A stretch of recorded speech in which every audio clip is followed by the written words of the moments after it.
your teeth are probably in better shape than mine, though. Maybe 50 I years. don't have all mine anymore. Broke. What I didn't break, I broke on me. Okay, where did I hit go or not? No. Yeah, I did. I don't know. I'm pretty sure I did. I'm not. We're not live yet. What have I done here? There we go. There we go. Now we're ready. Good morning, Miss Tina. Sorry, Good morning, Miss Tina. up there. It's beautiful here. I'm not kidding. The sun's shining. I'd take you outside and show you, but I can't take all this outside and hold it up like Mark can. Well, look at. Well, you're not going to even be able to see. Probably it's so bright outside right now. Good morning, Miss Diana, and she brought her own coffee with her. If I could carry my whole desk out here and hold it up in the sky, I'd show you how blue the sky is here. But it's great here right now. And boy, I came out the other night, went out. As I say, I went home after I went home one night, walking down to the house, and I didn't realize that it had cleared up. And I looked up, and it was another one of those remarkable star nights. But I believe, and I've looked at some charts. I did look at some charts, and I think it's true. Right above my head was an arc, a crescent-shaped arc of 3 or 4 planets lined up, and they're supposed to be lined up in the last few days, or there's 3 or 4 times this year when they're supposed to be like that, and there they were, just in all their glory, right over my head. And that was cool. And Orion has moved over. Orion was over here back in the winter, and now, or more in the winter, and now Orion's about here. At the time of night when I usually walk. Are you pointing south when you did that? Well, more or less south, yeah. Yeah, south. Yeah. So so the back corner there over your right shoulder is kind of southwesty? Yeah, kind of south. It's almost faces. It's kind of spooky. I can feel the compass there. Yeah, Tina mentioned it. She said the parade of planets last night. Did you? So you know what I'm talking about, Tina? They're lined up. I've seen a couple of different pictures of it. How you can I gotta see if my daughter can find her telescope. If they're lining up like that, we need to get it. We got one. I got to get ours out and see if we can't. I can't remember what else. I mean, it's the big ones. It's like Jupiter and Mars and Saturn. Yeah. And like the big 4. Yeah. So the ones that we could always see from up here, what'd you do? You reached back there and you. Yeah, just stuck my arm around back where it still hurts. We could always see. Good morning, Mike. Jupiter, Saturn, Mars, and Venus. Venus and Mars we see them quite a bit. And Venus we see all the time anyway, but. Diana said I was too cold to stand outside with binocular or a telescope last night. There you go again, complaining about the weather, I swear. You live in Manitoba, you can't help you're not allowed to complain. I live in Wyoming. I'm not allowed to complain either, but I still do. He moved there on purpose. She was probably born there whether she wanted to be or not. But I don't know that. Yeah, I got here as quick as I could. So, well, that's true. and two of the guys we'll talk about today, the exact same thing is true for them. So,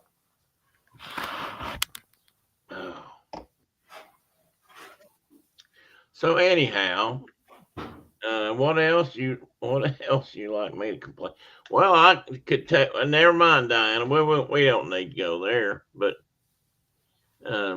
well, you can the weather. You can complain about horse trailers. I used to have something. I used to say that I don't think it was just that wait 10 minutes, the weather will change. There was something else you could complain about the weather. It could have been politics, and then there was one more thing, and people used to say that. I can't. I'll have maybe that'll pop up in the guitar later, but um, we'll see. Morning, Chuck. Man, Chuck, I saw a good hockey game the other night. It was the Nashville Predators versus the Winnipeg Jets, and the Nashville Predators won. I'm sorry, Mike. They had religion. Oh, religion. I mean, the Jets hadn't lost the game. They'd won 11 straight hockey games. It was a record of their organization. I don't even want, and maybe even some kind of record in maybe the best this year, because they're really kicking butt this year. They're going to go far, I think, but Nashville's not going to go anywhere. They're at the bottom of the heap. They're pathetic. But by God, they won the other night. I was so proud of them. Oh, buddy. What do you think, Diana? My wife did that, and I didn't see it till it was done. So I couldn't. And I looked in the mirror, and I thought, "Oh my God, what'd she do to me? She scalped me." But I needed a haircut, man. No, she did not. Well, that's true. I've had shorter. That's a good point. That's a good point. But man, it sure does look gray. Look at mine. Yours is, yeah. You do that to yourself On purpose. Well, thank you, Diana. I really appreciate that. Man, my age needs a compliment once in a while. They did look good, Chuck. They look better than I've seen them look lately. I wish they could. They won't. I don't think they can even win out this year and get into the playoffs. But I sure wish they would at least win most of their games the rest of the year, because they've had an awful season. And I don't know what they're doing. They're trying. I can't talk hockey. I mean, trade stuff about hockey well enough to know. But they seem to be getting rid of everybody that's got their old. They've gotten rid of everybody. Now, I guess they're going to bring in a bunch of new people and start all over again or something. That seems to be the way of things. They get rid of all the old horses and bring in some new young studs, and they say, start all over again. Let me pour a little bit more coffee here. So anyway, well, let me move right along. We're talking about something today that is not here to teach the world about something that I'm an expert on, because I am not. But it's something I really enjoy. And Mark's a fan. And so we just thought, why not give her a go? So that's what we're going. Not in our normal repertoire. Let's see here. Hey, Dave. Welcome. Dave. Adventures by D is here. Is Miss Brenda here? Well, there is Miss Brenda. I have a bad burnout happening here. I can't figure it out. Morning, Brenda. If you had a hot goalie come playoff time, anything can happen. Well, that can be true, Chuck. Hellebuck's been hot all season. I mean, I think he's. I don't know. I just really think they might take it all, but we'll see. How you never know. Like you said, come playoff, you never know.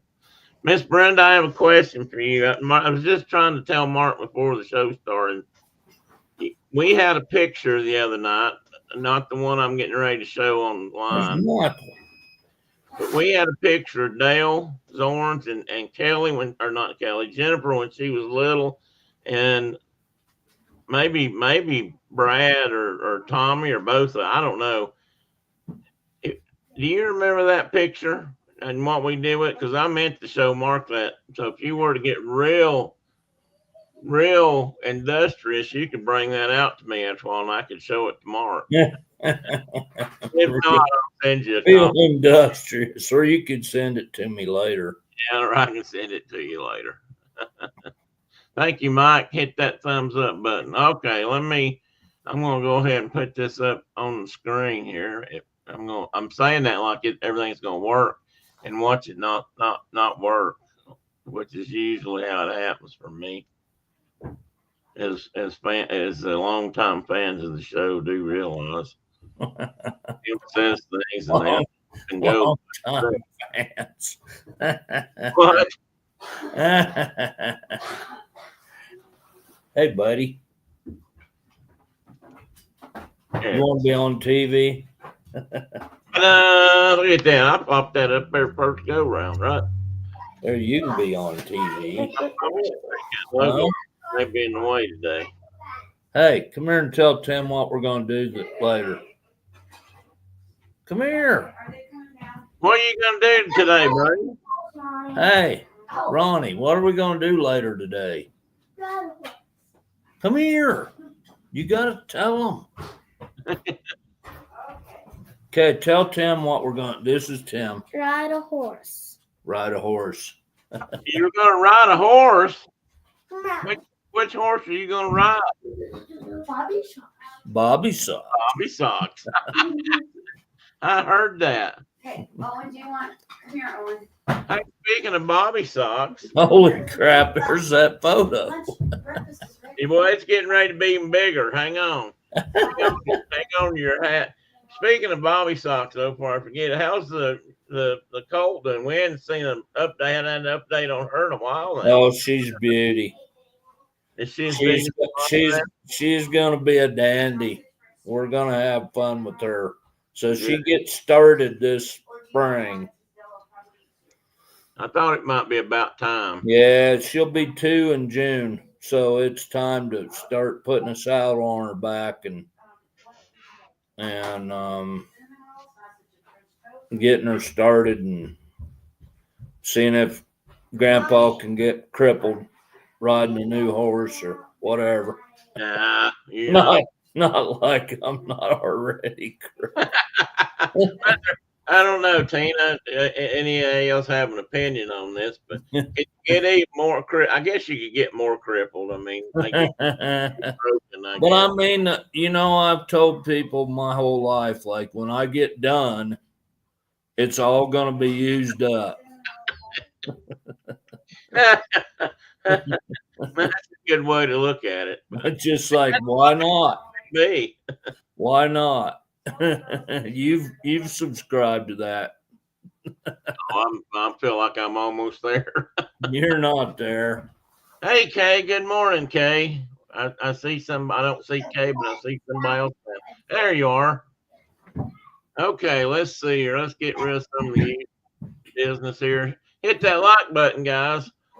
Well, I got grandchildren in pajamas still. Running around the house in cowboy boots. Pajamas and cowboy boots. It's just like that's a big start. I don't get it. They can start a new fashion trend. They're wearing cowboy boots and pajamas. Leave a comment down there. 7 words, at least 7 words. If you leave 7 words, it clicks me up into the algorithm or whatever that does. The algorithm or something. So, you look like you got eggs. That was on the front cover today. And why this means something. I found this the other day in a box of photos. And I looked at it and I said immediately I got to send that to Mark. And I did, and Mark sent me something back, said, "Oh my God to heaven." And this was a location in the mountains down here that were near where Mark and his dad and mom lived, and his sister too. And I lived not too far from it. And this was up on it's on the west slope of Unaka Mountain. West slope of Unaka. I was trying to think if it was northwest, but it was western slope of Unaka Mountain, which is now a preserve, or not a preserve, but a wilderness area. Some of it is. the areas we used to pick blueberries and stuff, or not blueberries, yeah, no, huckleberries and whatnot in. But and that teepee, that lodge was Mark's dad's, which Mark told me he no longer has. He doesn't think. But anyway, that teepee, we took that teepee in several different parts of the country over years. But I'd be willing to bet that's the only teepee that was ever erected on the side of Unaka Mountain. Probably. Because Native And Americans, we had it so long that the whole top half of that eventually was brown from smoke. from smoke. Yeah. When Maple Bacon said, I'm liking your logo. Well, thanks, Tina. I like it. It needs a little fine tuning.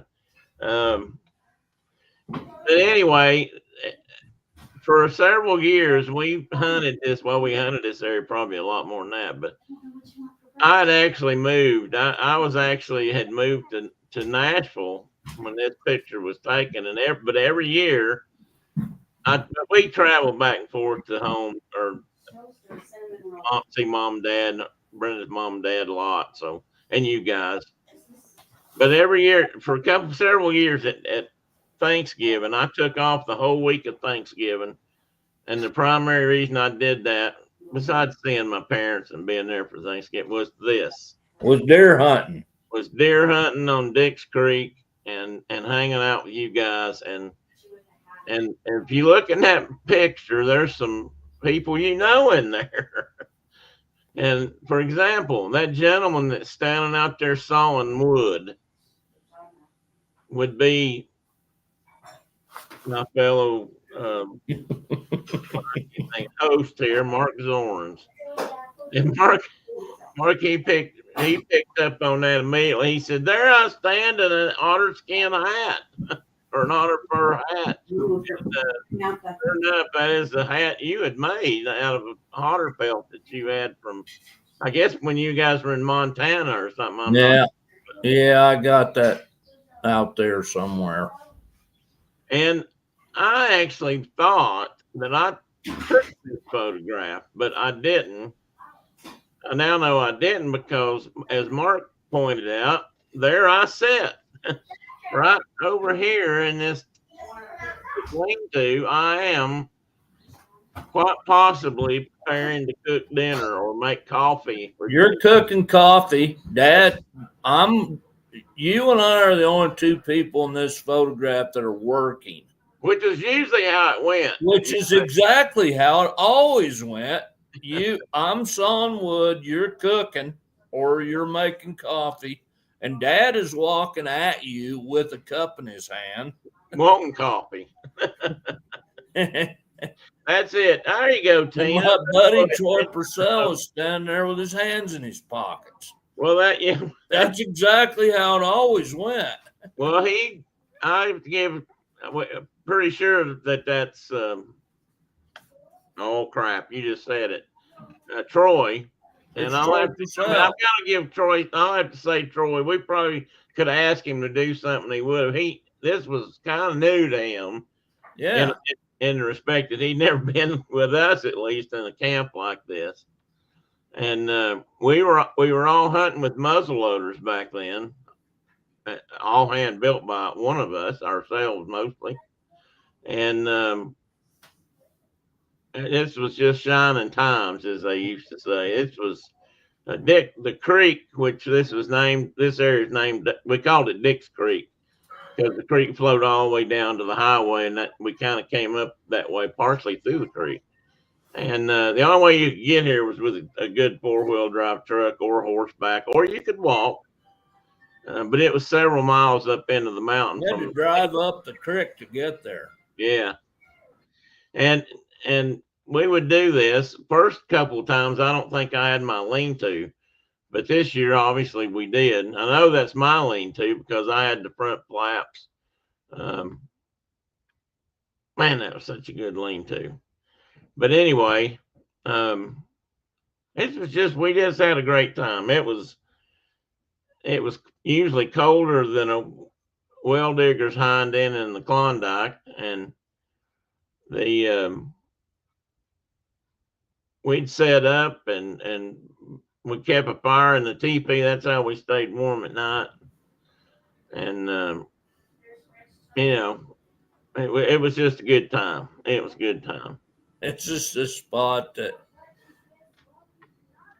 my buddy Randy Dykes, we were sitting right now, exact same. Might have been the same year where he was blowing on the fire and it was so cold inside the teepee. The fire had gone out in the teepee and we were all wrapped up in buffalo robes or something. we were toasty warm and he got cold because he had like a Sears and Roebuck Cotton 40-inch sleeping bag or something he was sleeping in, and what was the ball player's name? That batter. Oh, come on, Tim. Work. Ted Williams. Ted Williams. It was probably a Ted Williams. It was probably a Ted Williams sleeping bag. He put he was so cold and he was shivering so bad and he was trying to get the fire going again. And he was blowing, but nothing. There was no air coming out. Hey, John, welcome in, buddy. Good to see you. I mean, I have to tell this story from my perspective because we had Mark and I slept in this lodge good many nights, but we always slept in the same place. Mark's dad always had as he would say, the spot of honor in the back of the teepee. Yeah, the owner always slept in the back of the teepee. And Mark was on. If you're looking at slept teepee, on the left or the right side of that. Yeah, looking in. Yeah, and I was on the other side. Always. And during hunting camp like this, usually I was laying there feeding the fire because the wood pile was by the door, and or close to it, and. And you close these things up and build a fire in them, they get pretty toasty. No bet. But if the fire goes out, they get pretty cold. So in the middle of the night, I'm laying there, I'm all wrapped up in my down sleeping bag and probably had 3 Hudson Bay blankets wrapped around me. I mean, it was cold. It was like 0 Fahrenheit, which was pretty cold for us up here on that mountain. But at that time, I remember that week that he was there was one of the coldest trips we did up there. Yeah. And so in the middle of the night, I hear something, and something wakes me up. In fact, I don't know, he might have even been trying to wake me up because, like I said, I usually fed the fire.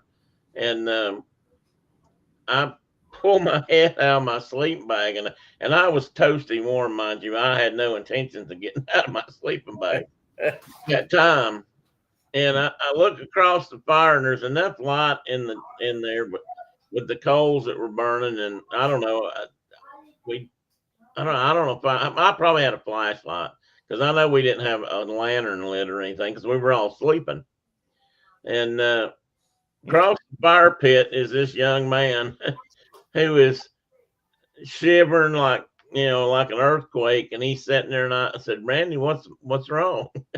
He said, I'm cold. He said, I can't, can you help me? Can you get the fire going again or something? And he's sitting there. What woke me up? And this is no joke. He's sitting there leaning over the fire pit, and he's trying to blow on the coals of the fire to get the fire to flare up, and that, if you've ever camped, you know what I'm talking about. You got to blow on the fire to get it going. And he's trying to blow on the fire, and he's just making this motion and this strange sound. But, and I swear, as God is my witness, nothing was coming out. He was blowing as hard as he could, and nothing was happening. No air was coming forth. He was so cold that he couldn't even get a breath to blow on the fire. And I got him, said, "Get back in bed." I'll get the fire going. And I did. I built the fire back up. I'm not sure he ever got warm, mind you, but but I've never seen it in my lifetime. I never experienced that when somebody was so cold they couldn't blow air out of their mouth. And it's funny. Well, I'm sure we laughed about it then. It was. I'm pretty sure Randy didn't think it was funny, but he was. Bless his heart, he was cold. Well, and he was big around as a stick anyway, and Oh just yeah, he's about like Troy standing there. had no body fat, and Well, that's a good point. He was just. Not that you and I had a lot of body fat back then either, but he was freezing to death. morning, John. Troy, on the other hand, if he was with us, I don't know if he was there that night or not, but I suspect Troy was in his sleeping bag or whatever. He wasn't coming out as I remember. There wouldn't have been. He'd have been like huddled up against me under buffalo robe, and like he wasn't gonna move for nothing. And John, yes, I remember mummy bags. There were probably 3 of them in that teepee. Actually, I was sleeping in one underneath my blankets. I had a mummy bag, and we had the officer grade kind of mummy bags that somehow my dad had strategically procured from the Marine Corps, and they were silk lined.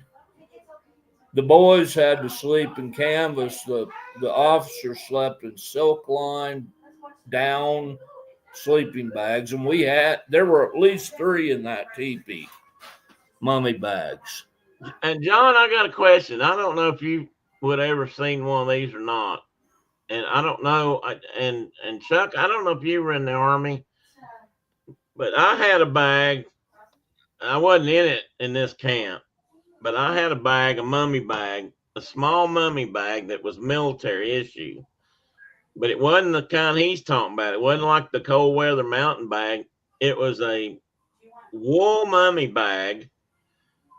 It had some buttons and a zipper inside, but it was wool, that old scratchy kind of army blanket wool. But it also had a canvas cover on the outside that they basically you could snap them together. Not that gave any warmth or anything. I'm talking about really thin cotton. And my dad had that, and he got that. I know he didn't bring it home from the Army, so he must have gotten it maybe back then when Mahoney's sold surplus. He might have got it from Mahoney's. I don't know, but I used that bag for years when I was small enough to get in it. But it was a military issue. It had the number. I could read it today. I've still got it. The numbers, the U.S. mil spec, And I just wondered. I've never really seen those, and I just wondered if in World War II maybe they used. I just like to know when those were actually used. I need to look that up.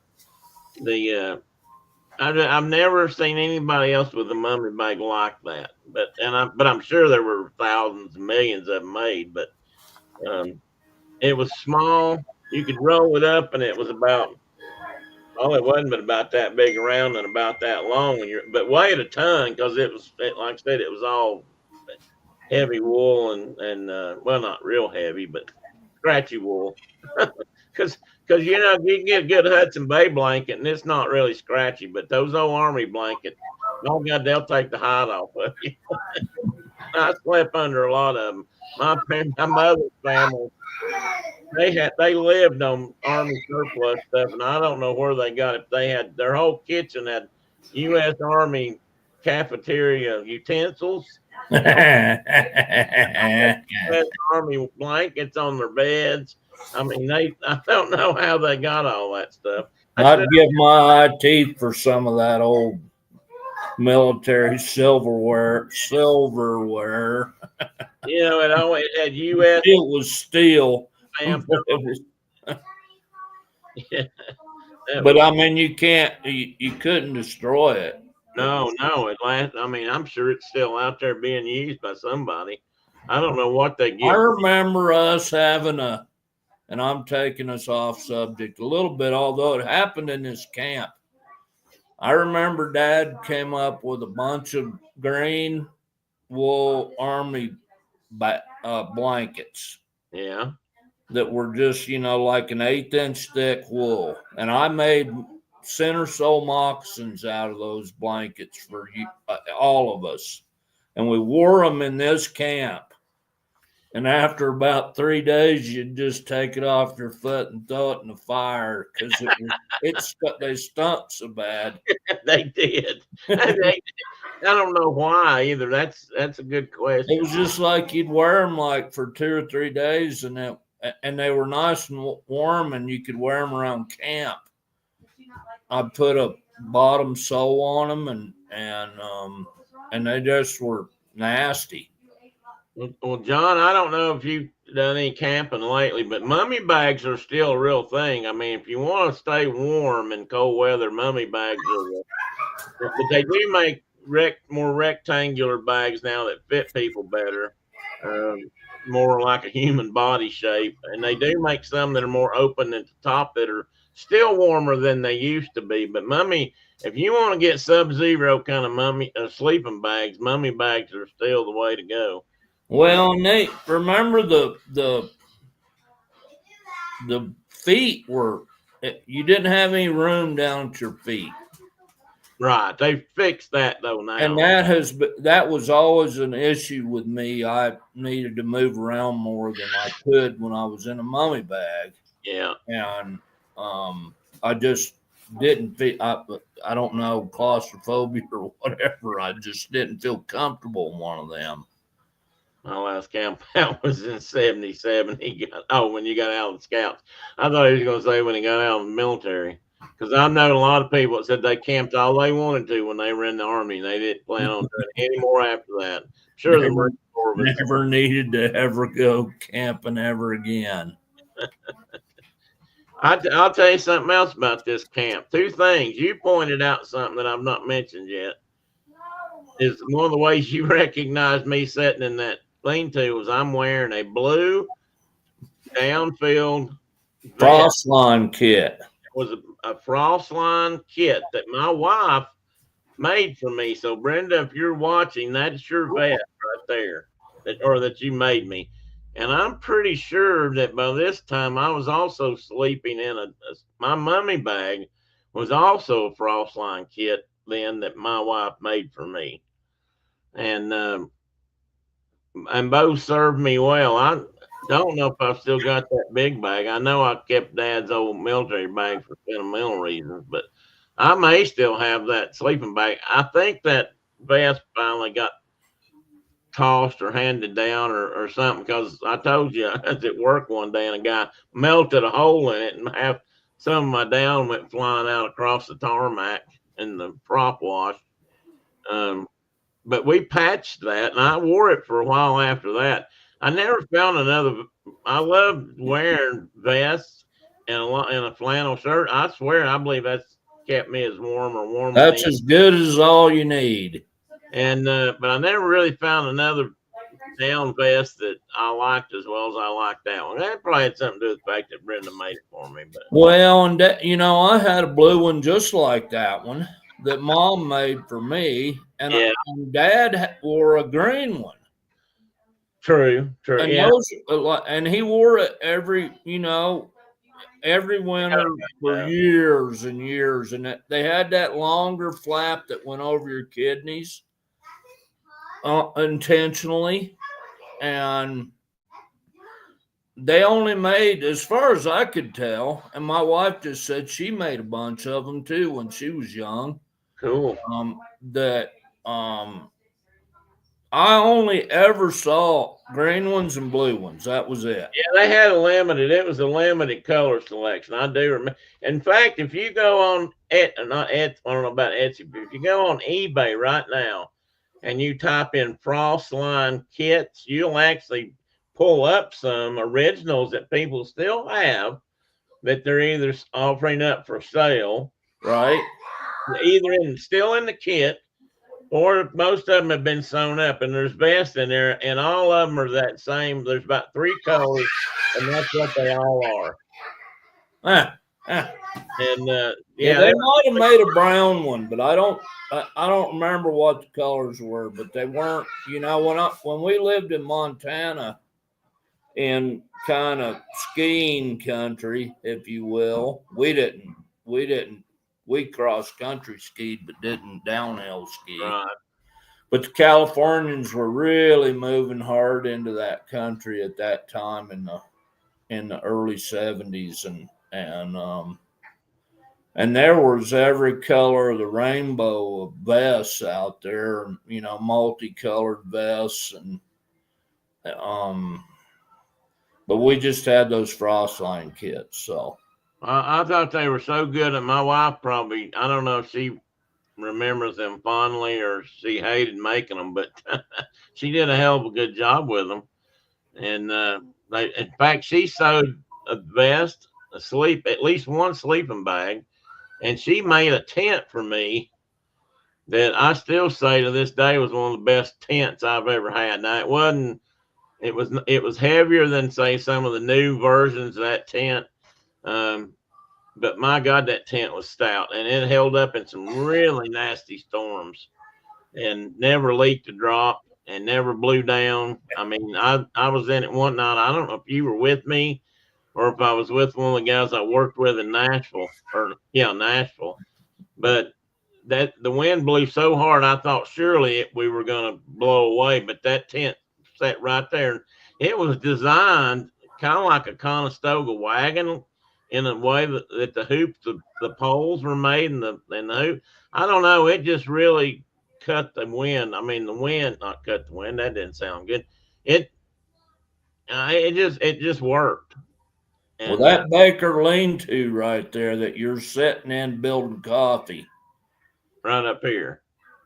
I have been in like 8 inches of water floating around in that thing. But it didn't leak. It came in underneath. It came in from the bottom, but boy, did we get sopping. I remember stepping out of that thing one night. That was the wettest I've ever been in my life. Yeah, it was raining. The Tusa Wildlife Area. John, I got to tell you a story. I'm going to get off this subject, but you said something about the Air Force didn't camp. A good friend of mine was also in the Air Force in the mid 70s, and he was in communications and microwave radio kind of stuff back then. And he told me a story about he was in Fort Sumter, South Carolina, and they went on bivouac. They went out for, every once in a while they'd have a training session where they would take them out and do maneuvers with different groups of from another state somewhere. And they went over into either Georgia or over into Mississippi, and they had a weekend camp, and they had these big trucks that were camouflaged. And they, when they'd set their truck up and then have some kind of big antenna sticking out the top of it. And that's where they would set. But he said one of the first times they ever did that, they went out in the woods and they set everything up, and then they got called away, or it was chow time, so they had to go to a different location for where the chow hall was. When they came back, they couldn't find their trucks. They were camouflaged so well that they couldn't find their truck. He said they walked and walked and walked for hours. They finally found them. And after that, he said every time they set up camp, if they ever left the trucks, they always made sure they flipped the mirrors out on the truck so that they could find a way to find their camp again when they got back. That was Kent. Okay, March 1st, the 60th day of the year, unless it's leap year when it's the 61st. That's according to the Gregorian calendar, and there's 305 days remaining until the end of the year. I thought y'all know that. This day in history, the Continental Congress adopted the Articles of Confederation, which was the first constitution of the United States. That one didn't last. They rewrote the one we got now. 1932, the 20-month-old son of Charles Lindbergh was kidnapped, unfortunately, and murdered in New Jersey. 1909, the University of Minnesota established the very first U.S. University School of Nursing. I have a story about that I'll tell sometime too. 1845, United States President John Tyler signs a bill authorizing the United States to annex the Republic of Texas. I'm not sure, but we ain't been regretting that ever since. But anyway, 1867, Nebraska was admitted as the 37th state of the United States. And in 1981, and I remember this, I added this in here as kind of an opposite topic, but Provisional Irish Republic Army member Bobby Sand began his hunger strike in Her Majesty's prison maze. I remember that hunger strike lasted, I think, 70 something days, and he died from it before it was over with.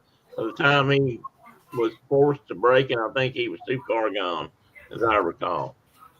I don't know, some of you guys, Tina, you probably remember that, or him, but I remember when that happened. It was on the news a lot in the early 80s. But in Northern Ireland was on the news a lot back then anyway.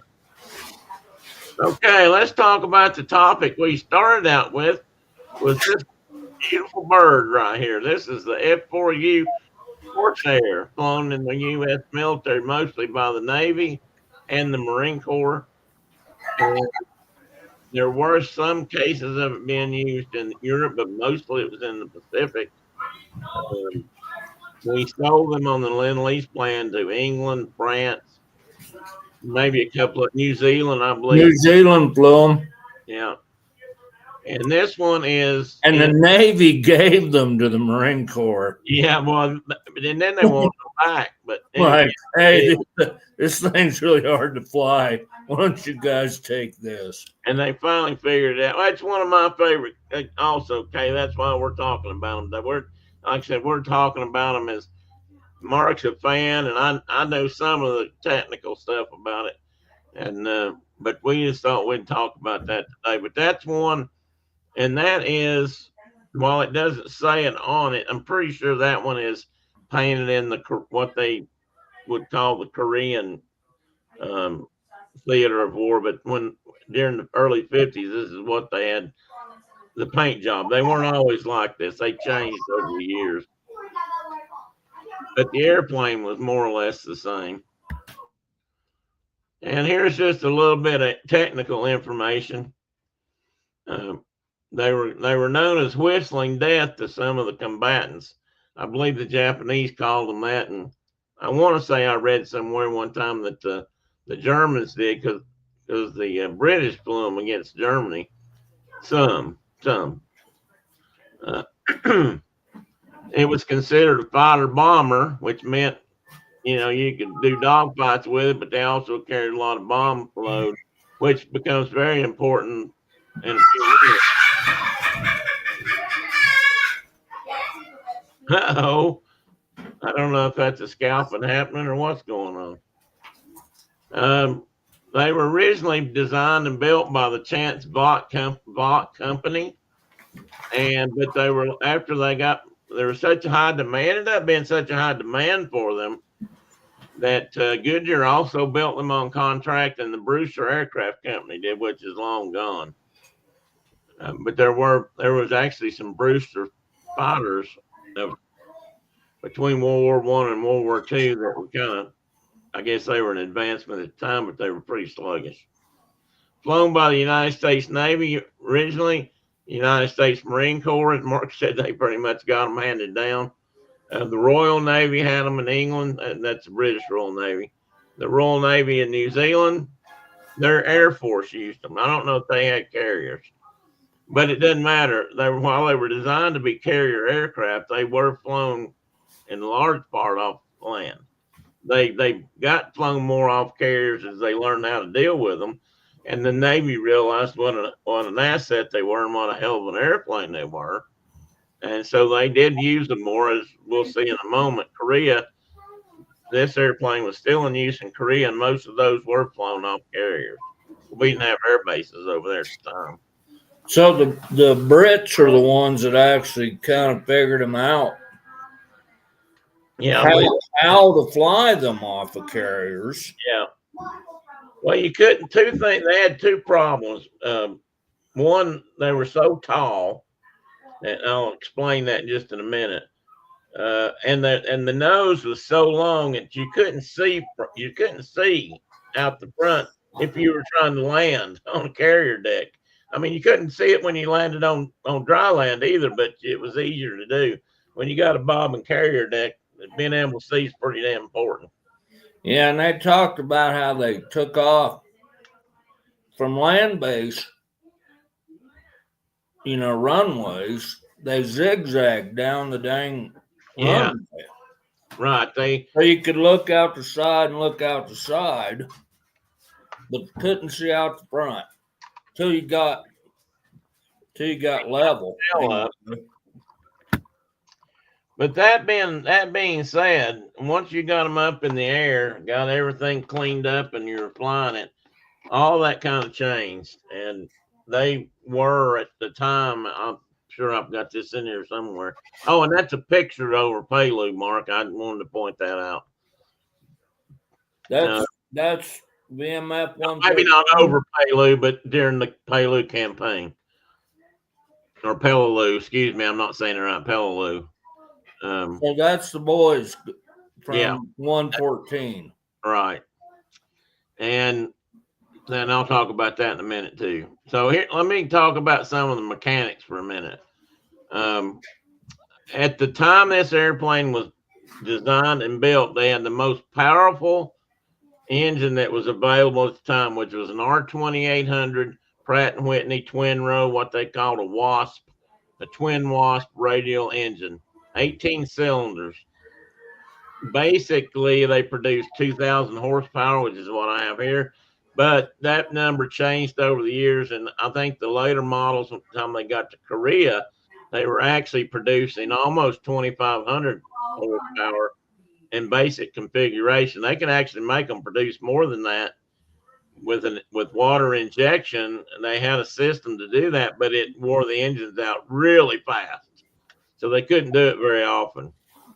It either had a Hamilton standard hydromatic 3-blade or 4-blade propeller, and the later ones were probably more of the 4 blades with more horsepower. They needed a little bit more weight and resistance out there to fly the airplane. But that propeller, because of the horsepower of that engine, was part of the problem with the landing. That prop was 13 feet 4 inches. Now, I used to hang props. We had props on airplanes that I worked on, and we had to take them off and put them on fairly regularly, and they were nowhere near that size. They were probably half that, if that, and most of them were smaller. So that's a big propeller. Now, what that caused a problem with was you couldn't get enough ground clearance. You got the thing started. Once the tail came up and you tried to take off and fly it, that propeller would dig into the runway or the carrier deck, whichever you happen to be. So they were going to have to make the landing gear really long. Well, that's another problem, because then it's too springy. When you land on a deck, you're going to do a lot of bouncing, which they did anyway, but it was even worse. And the fix for that was this bent wing design that they came up with, which was what they call an inverted gull wing. Early years of aviation, there were a few planes built that were called gull wings. They actually came out of the fuselage, came up and then out.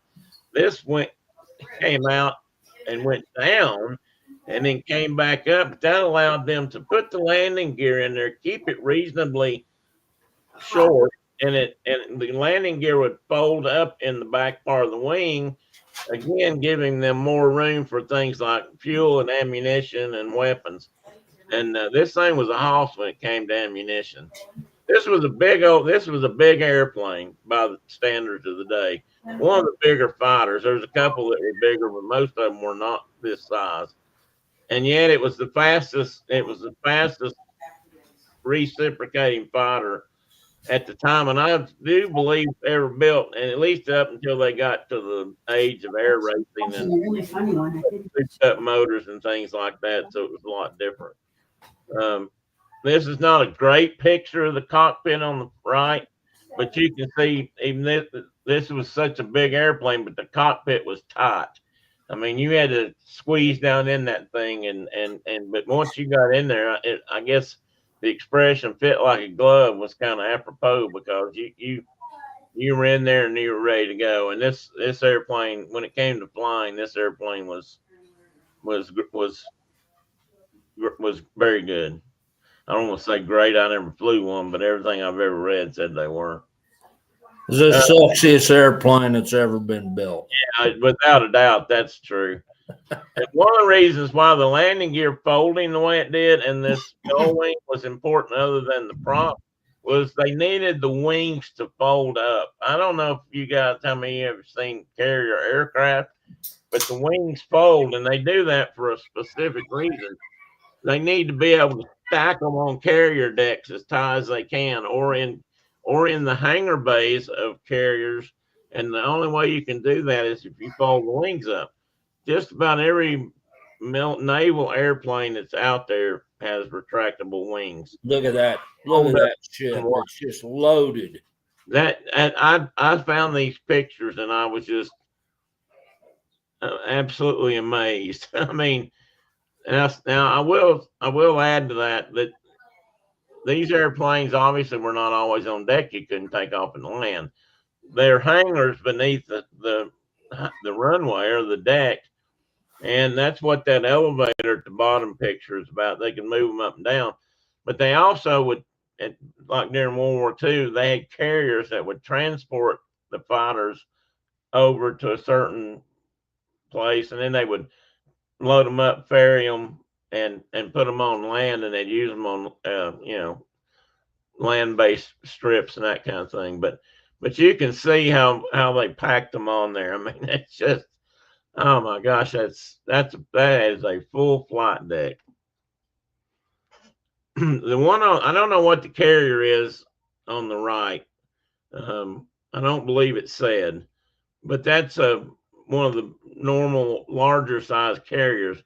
I believe the carrier that's on the upper left picture is what they called a Jeep carrier, which was, we built a whole bunch of small carriers during World War II, and that's what Ken Sylvie was on, Mark, or at least that's what he sailed to Japan on.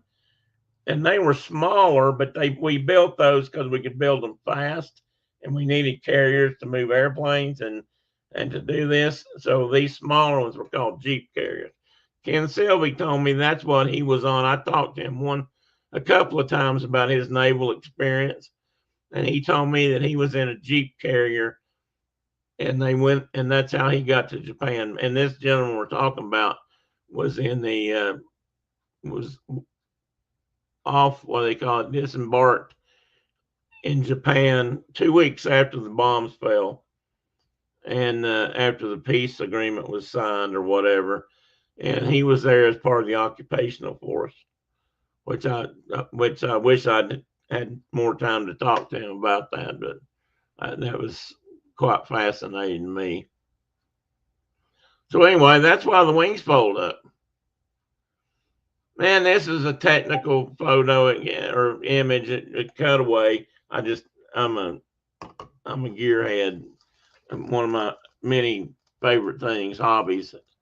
And I just love to look at the insides of how things were built. And this one, you can see just how far the cockpit was from that propeller. And that big old nose is stuck up in the air. That's why they were so hard to land, or one of the reasons anyway. Interesting too about these airplanes, and that's one of the British ones, by the way, as you can see by or maybe that's New Zealand. I'm not sure. That logo is is a British base, but it's got an anchor in it. That might be different. These were aluminum airplanes, which most of the fighters in World War II were, but this one they actually used cloth on the control surfaces. which was not uncommon because cloth was lighter and they could balance them easier. So a lot of aircraft fighters and whatnot had cloth control surfaces, ailerons, tail fins. But this one also used plywood. And they actually used plywood in some of the wing panels. And I didn't know that. I didn't know that till this week when I read about that. I thought that was quite interesting. But other than that, it was all mostly an aluminum built airplane. The British, two of the most famous fighters in the world were the British Hurricane and the Spitfire. Well, and the twin engine de Havilland Mosquito, and those three airplanes were almost entirely made of wood and cloth. All the internal structure was wood, the spars were wood, all that stuff. Well, let me see here. I'm catching up on chat messages. I think my dad was ATC on the.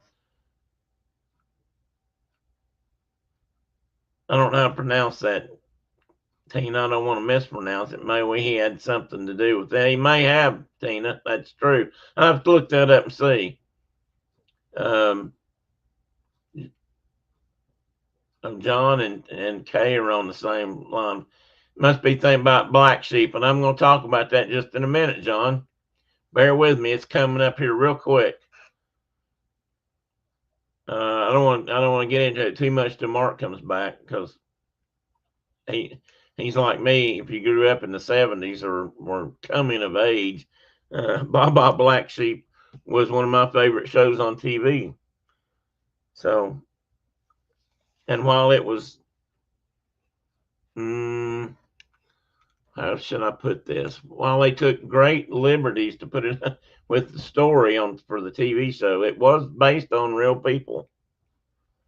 And Tina also said, I think you can find out which one. Oh, yeah, that's what I was thinking, Tina, but I forgot to look it up. I didn't think about it till just now. That 43 is important because that will distinguish it within a carrier group or whatever, what carrier it is. I just didn't think to do that yesterday or Friday or day before yesterday. I'll give Mark just a minute to come back while I'm. Is that the Oricon? How would you pronounce that, Tina? Oricani? Or I don't know that boat, that ship. The Riscany? Well, this is it right here. Oriakany. Okay, I gotta look it up.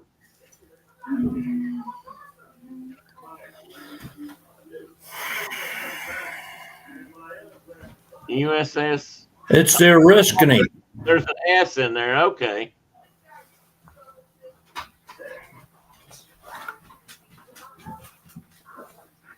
I'm just quickly reading just a little bit about. I found a picture of it.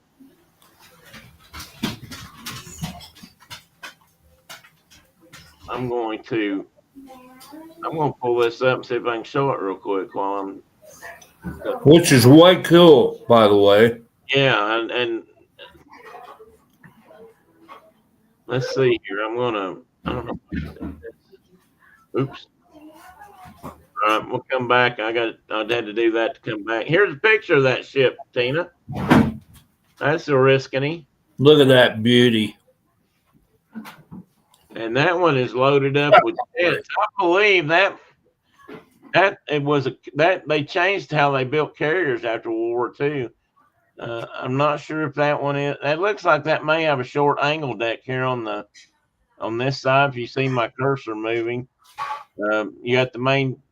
All carriers now have an angle deck, so they've actually got, in effect, two runways. This shorter one on the side and this one out front here, which are wide enough to launch at least two airplanes now. Carriers have advanced so much, and they are so big. It's amazing. I think they were using that one off the coast of Vietnam. Well, yeah, I think they probably were. And that's the 43. Oh, the Coral Sea. Okay, Tina, thank you for looking at it. 43 was the Coral Sea.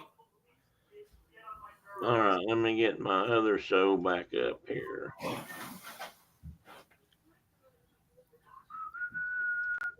And let me get back on. Sorry, folks, I'll be muted more often than normal because I'm having sound issues. Background sounds. I have lots of yelling children this morning, so That's okay. That's what kids do. All right, now I go here and they're go war hooping in there. this, and I do this, and I do this, and I do this. And now we're back to where we were, I think. Penny's herding Owen around like he's a sheep or something.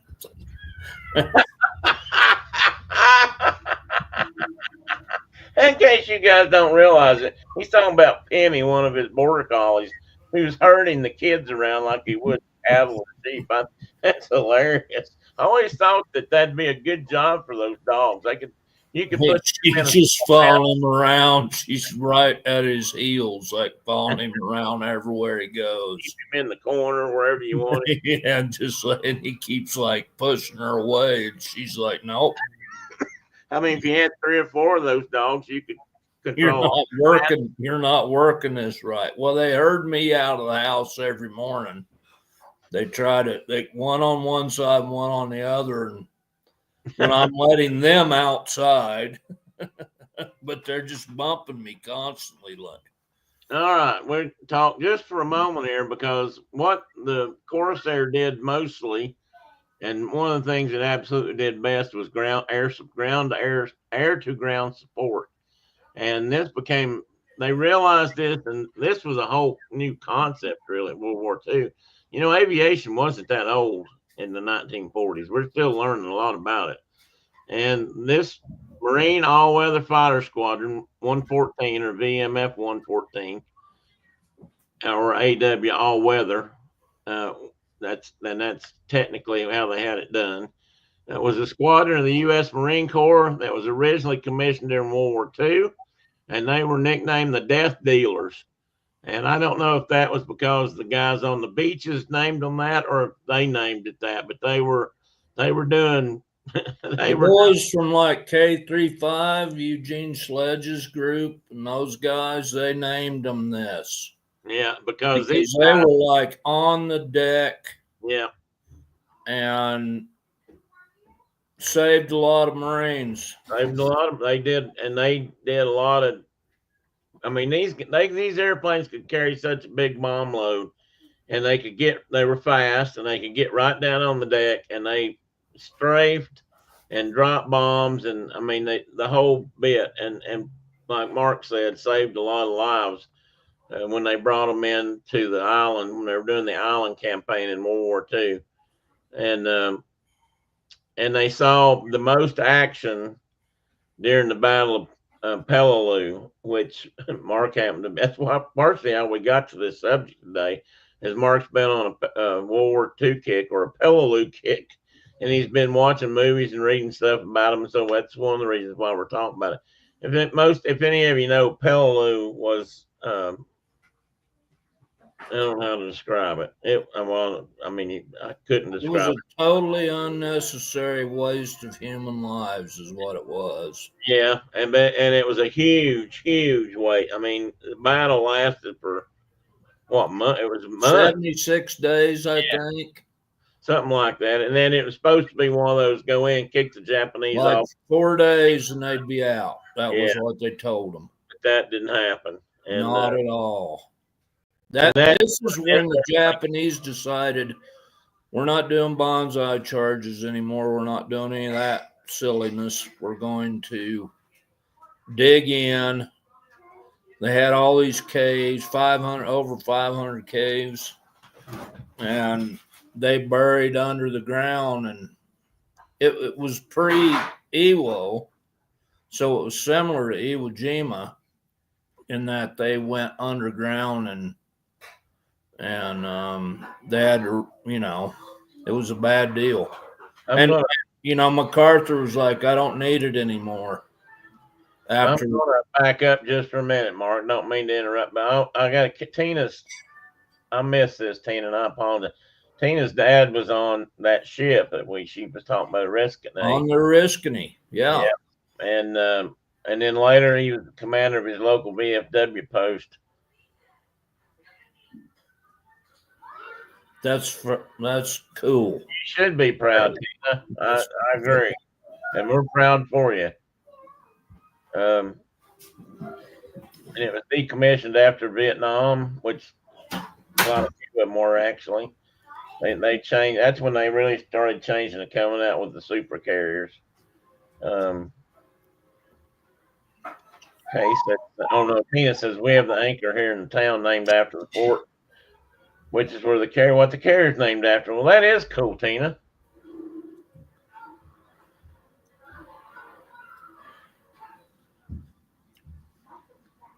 Well, hashtag government's lie. Yeah, well, I'm not sure who you can blame for that. I don't know if that was MacArthur coming up with those ideas or whoever was commandant of the Marine Corps. Those guys, they really. I don't think they knew how much. Actually, I think they had bad intel. I really do, because I think they didn't think the Japanese can hold out like that. Weren't dug in like that. Weren't as many of them like that on Peleliu, but it was a hellhole. So, and the origin of it was they wanted that air base, right? They wanted that airfield which they've named after Eugene Sledge, by the way. Now we have it back in operation. The U.S. does, and I think they call it Sledge Field or something now. But MacArthur thought he needed it when he went back into the Philippines, because it was an airport, it had an airfield that they could use to attack the Philippines from the east. Yeah, they wanted some land-based. It turns out they didn't need it at all. Yeah, they wanted some more land-based airports so they could fly heavier bombers off of them than they could, off the carriers. And that's just the whole thing. He made a lot of bad decisions. That's the worst decision made in the war, probably in the Pacific theater, was they were going to take Iwo before Peleliu. They're like, we're just going to skip Peleliu and go to Iwo. There were only 4,000 Japanese troops at Iwo at the time, and it would have been a relatively easy, and they weren't dug underground. And it was going to be, however you can talk about that way, but yeah, nothing's easy, but it was more 4,000 people versus 20 plus thousand that they ended up fighting that were dug under the ground. A lot of wasted fellows, including one of these guys. So there were two. They're just kind of near and dear to me because they're Marines, they're flying Corsairs, and they're two of the guys that were kind of leading this thing were Wyoming boys.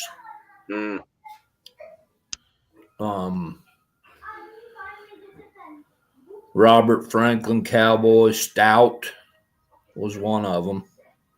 He was a Missouri boy that ended up, he got to Wyoming as quick as he could, like me. And then, oh, heck.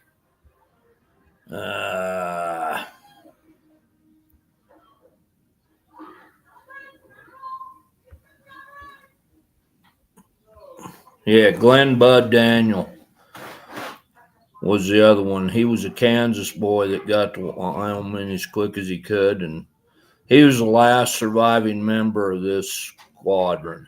Of 114? Of 114. He died at 90. He was 97, I think.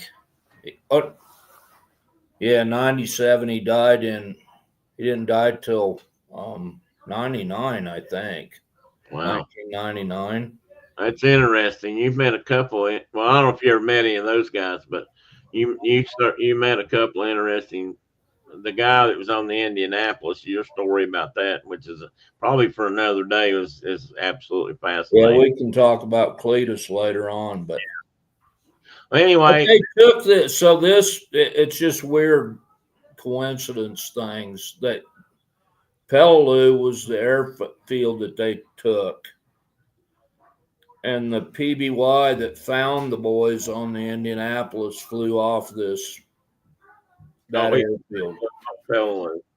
Yep. So I mean, it had value. It just wasn't. It wasn't what they thought, and it was harder to get. It wasn't worth what they thought. It was right. Way harder to get. So they were at.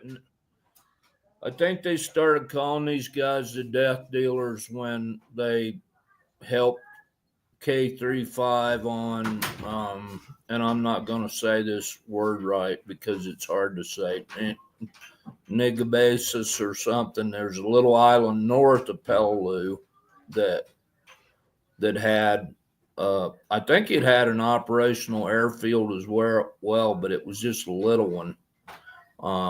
And these guys just like came in and they didn't even have to fight when they got there. These guys did such a bonny job that when the boys landed ashore, when they did another beach landing, there wasn't the Japanese that were there that were still alive were like, we give up. So if I'm not mistaken, and I could very well be, because I am a lot, they captured the airfield on Peleliu before they actually captured the whole island. And I think that these guys were actually flying off the island they were bombing before it was over with. I think they were, and a lot of the photographs and video coverage of these guys flying, their wheels aren't even retracted. They were the shortest sorties they'd ever flown. They were just like landing on a ship, getting refitted, with ammunition, bombs, and then right back in it, and they'd fly 3 or 4 or 5 times a day. And saved a lot of, it was awful. It was a nightmare, but they saved a lot of guys. You see Tina's question? He'd be welcome. Maybe the part of that is getting away from getting out where it's wide open and peaceful. I mean, in that regard, Tina, maybe that's got something to do with it. I don't know. So anyway, these guys were around until they were decommissioned, I think in 63. And they started out flying F4U Corsairs, which is what we're talking about. But later on, when jets came on board, they flew the F9F Cougar, which was might have been the first Navy jet, I think. And I'm pretty sure it was carrier based, or could be. The F-2H Banshee and the F-4D Skyray. And I don't think these guys, since they were deactivated in 63, I don't think they flew there was a later Corsair actually built that was a jet named after this airplane, but I don't think these guys ever got to fly it. I saw one come in dead stick in Daytona Beach one time. I was standing out on the runway working on a practice airplane we had, training airplane, and I heard something, and I looked over my shoulder and turned around, and there was a new version of a Corsair actually landing at the airport runway right near me, and just a whistle. It lost the engine and dead sticked into Daytona Beach.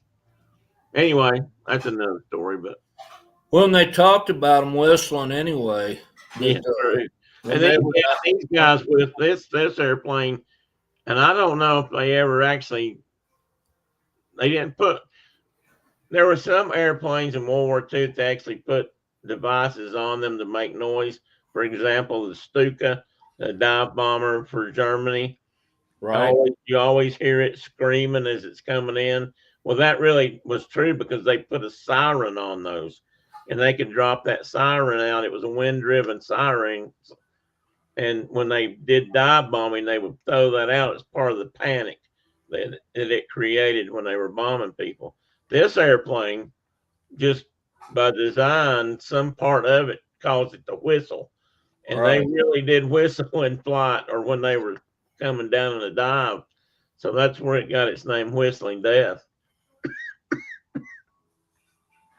And they called it the hog, and they called it the hose nose. And they called it often for help. That's all it had several nicknames. Ensign Killer. Well, that could be too. Yeah, that would have worked. Yep, they called it that. I don't know how many pilots I don't actually know if that number is, I'm sure it's out there how many pilots actually died because they didn't know how to fly this airplane. In the movie Devotion, which I'm going to talk about, they actually show one of their guys got killed the first trip they took out because he threw the power on it too fast and it made it torque roll, which they would do. And they warned you about that in training. They told you had to move the throttle up gradually because if you just slammed it up, it would produce so much power and torque that it literally would just roll the airplane right into the ground. So you had to be careful about that. They were tough to fly, but then wonderful to fly. Which is actually true about a lot of high performance airplanes. That if you make an airplane that's really good at something like fighting, maneuverability that it takes to be a fighter plane and go as fast as this one went, it means there's often other stuff that just doesn't, you got to be careful about landing, looking over the nose, that sort of thing. Just a couple more pictures. That top picture, like I was saying a minute ago, they used that runway on that island to bomb the island. That's what's going on at the top of that page. And I believe all the VF-114 airplanes had that white nose on it, I believe. That was another way you could tell. Different things were painted up during different times. I don't know if anybody looks this picture in the lower left-hand corner. I tried to put that in as a link. I don't know if it works. If anybody clicks it, let me know. Because what they're showing is an actual footage of a damaged airplane coming back in after it's been in combat, and it's so badly damaged that they just throw it in the ocean, basically, which was what they did. When you had to make room and you needed the space on the carrier for an operational airplane, they literally just rolled them off into the ocean, and they still do that today if they need to get rid of something. I'm not whether that's a good thing or a bad thing, but that's how it works. I've wondered if sometimes they find these crashed airplanes in the ocean, where they're finding wreckage, that if how many of those were actually just discarded aircraft that they just shoved off the deck. And it could be. I mean, if you went to the right place off the coast of Vietnam, you'd probably find piles of helicopters because they pushed hundreds of Hueys off decks of helicopter carriers and just pushed them off into the ocean. That's another story too. Mark brought up something to me. Hang on, let me get a drink. I want to talk a little bit about the white tape on that one airplane there. Tina's wondering if you can post the links in the stream. Yes, I will do that in a moment, Tina. I didn't think to do that, but I'll do that. I believe I've still got that on my pulled up, but give me just a minute to do that. These airplanes had another problem that became evident as they flew them. And honestly, part of it was a common problem with radial engines, but this one in particular, because of how they designed the nose and everything that was going on in the nose. And if you'll look at the photo on the right behind the skull and crossbones, you can see what looks like some a dust ruffle. I don't know what to call it. A neck collar. Those are what's known as cowl flaps, and those cowling flaps are designed to help cool the engine. If you're takeoff and landing, you're on the ground, you have to open the cowl flaps, make sure it gets enough cooling air, and then you close them. And usually in flight, you close them. Well, that also is a place where leaking oil off the engine can fly back and get on the windshield or get on, places you don't really want it. And the pilot, it messes up their observation or their visibility. So they actually, in later models of the Corsair, they closed off all the vents and cowling flaps and things that were on the top part of that airplane to help eliminate some of that issue. And there was also a big fuel tank right in front of the pilot. And that's where that white tape is in this case. And they did that because those things they were self-sealing fuel tanks, but they also tended to have some leakage. So that would also leak back up on the windshield. So they did all kinds of things to help correct that. You do what you have to when you're in the field, and then later on they redesign. And that's why they called it the hose nose.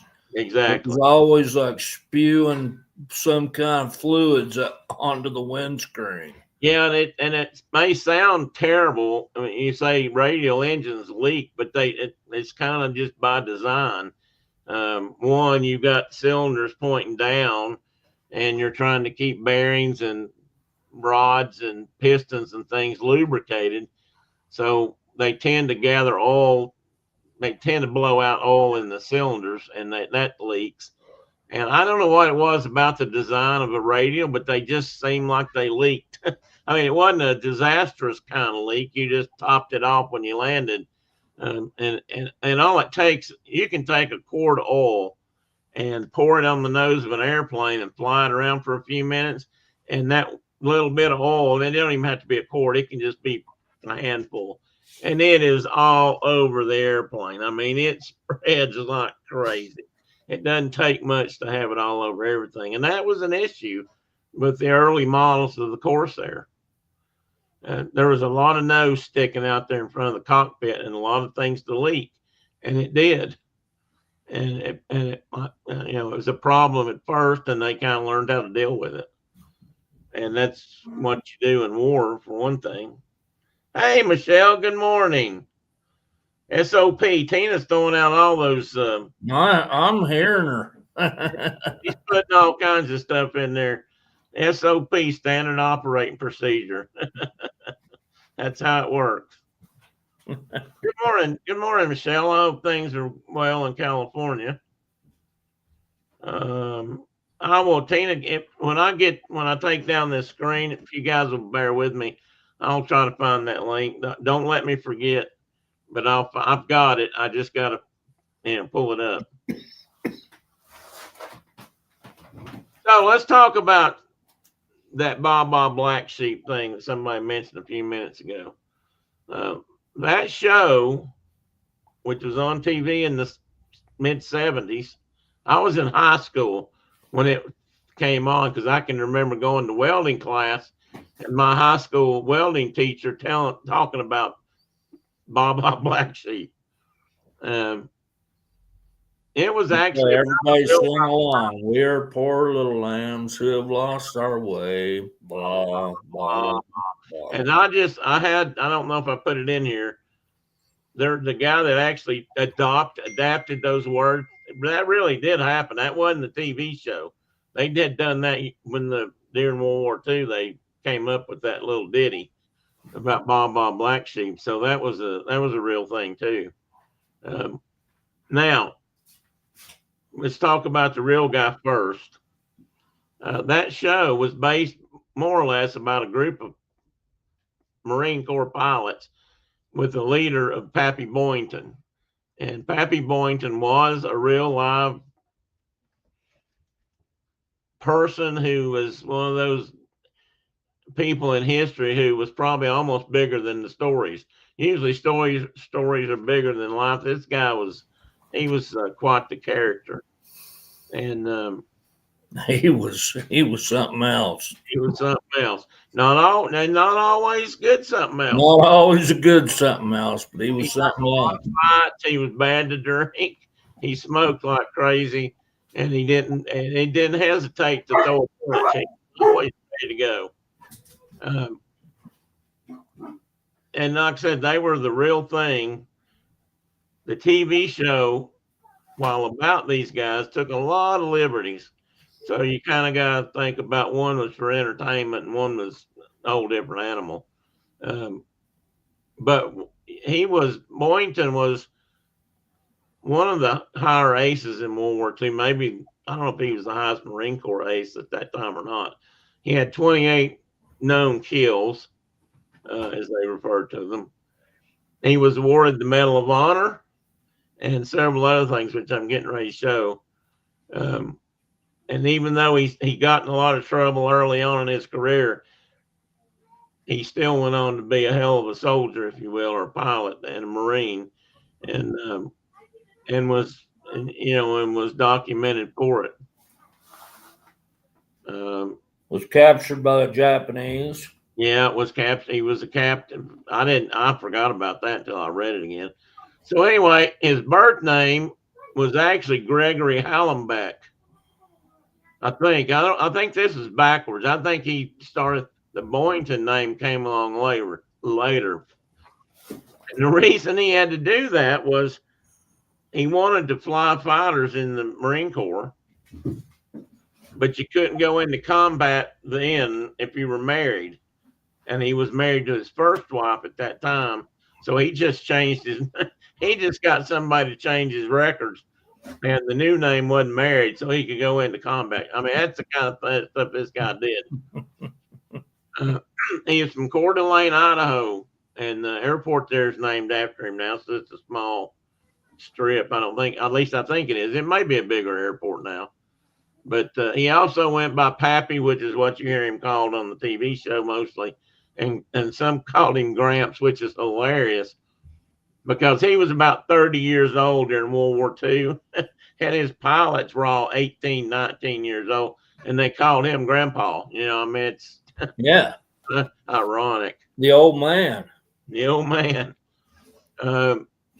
He served in the United States Marine Corps, but he also served for the Republic of China Air Force before America got involved in World War II. He was one of the Chenault's Flying Tigers in China. He was a Flying Tiger. Yeah. He was one of the original Flying Tigers. Move your hand. Okay, you're moving. I thought you were froze for a minute. And he served from 1934 to 1947. He took a break in service actually to go over and fight for China. And that's a weird thing because on one hand, the United States government, military supported that, but officially they didn't really talk, they didn't really talk about it until like years later. He had to resign his commission to do that. Yeah, exactly. And in China, he actually flew P-40 Warhawk, which was an airplane built by the Curtiss Aircraft Company, which was kind of the precursor to the Mustang. And then, of course, when he came back to the Navy, he flew F-6F. I think he flew Hellcat. Well, no, Hellcats weren't out yet, but he flew a Grumman and then transitioned into the Corsair. And this is just a little bit of data, but he won the Medal of Honor, he won the Navy Cross, and he won at least one Purple Heart. He may have won more than one. I don't know. I didn't remember this, but he graduated from the University of Washington. I didn't realize that he was a graduate from college. I mean, that's what they prefer for pilots. But in World War II, not all of them were. I'm pretty sure Chuck Yeager was not a college graduate. Was not. Damn good pilot. So, things were different then. But he worked for Boeing Aircraft Company as a draftsman when he first got out of college, and I didn't know that. I didn't think he was ever that settled. But that photograph here This photograph is when he was awarded his Congressional Medal of Honor. And I'm not sure, Mark, he may have actually gotten that. No, I'm not sure about that. I read something about awards he got actually for his time in China, but that's probably not why he got that. That's probably World War Yeah, I II. don't think he was awarded that for China. Yeah, I wasn't thinking so either, but I was thinking it tied into it, but probably not. I can't remember the citation. But anyway, this is just a couple of examples.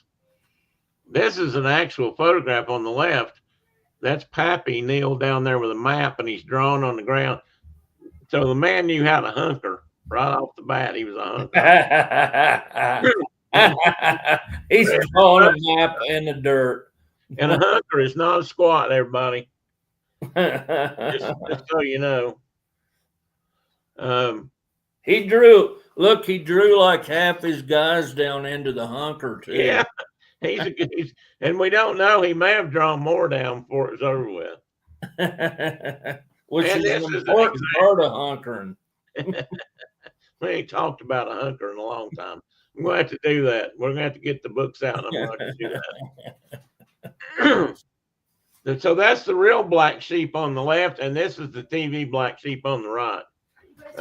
And that airplane in the back, I don't remember if that's the one they flew in the show, but that checkerboard nose was not their airplanes. That was a different group. At least I don't think it was back then. But anyway, that's the Black Sheep Squadron. It says on Turtle Bay Flight Spotter Strip. I don't know if Espiritu Santo, New Hebrides, in that area of the Pacific. And, you know, he's giving instructions about the mission they're getting ready to fly. That's a real thing. And, but anyway. And they just have cool names over there, though. Espiritu Santo. Yeah. And the New Hebrides. It's cool. It's true. Let's put this in here because these were listed under some of its information, but that is that Corsair is the paint job that he probably had or should have had at that time, and it probably changed a little bit over time during the war because they added things. You know, the mechanics I don't know who did all the artwork on airplanes in World War II, but some of it was amazing. But these are the medals. This is an actual example. The Congressional Medal of Honor changes from time to time. This was the example of the one that he won. They're all basically the same, but I didn't realize they changed as they did over the years. And that's the Distinguished Flying Cross that he won and a Purple Heart Medal.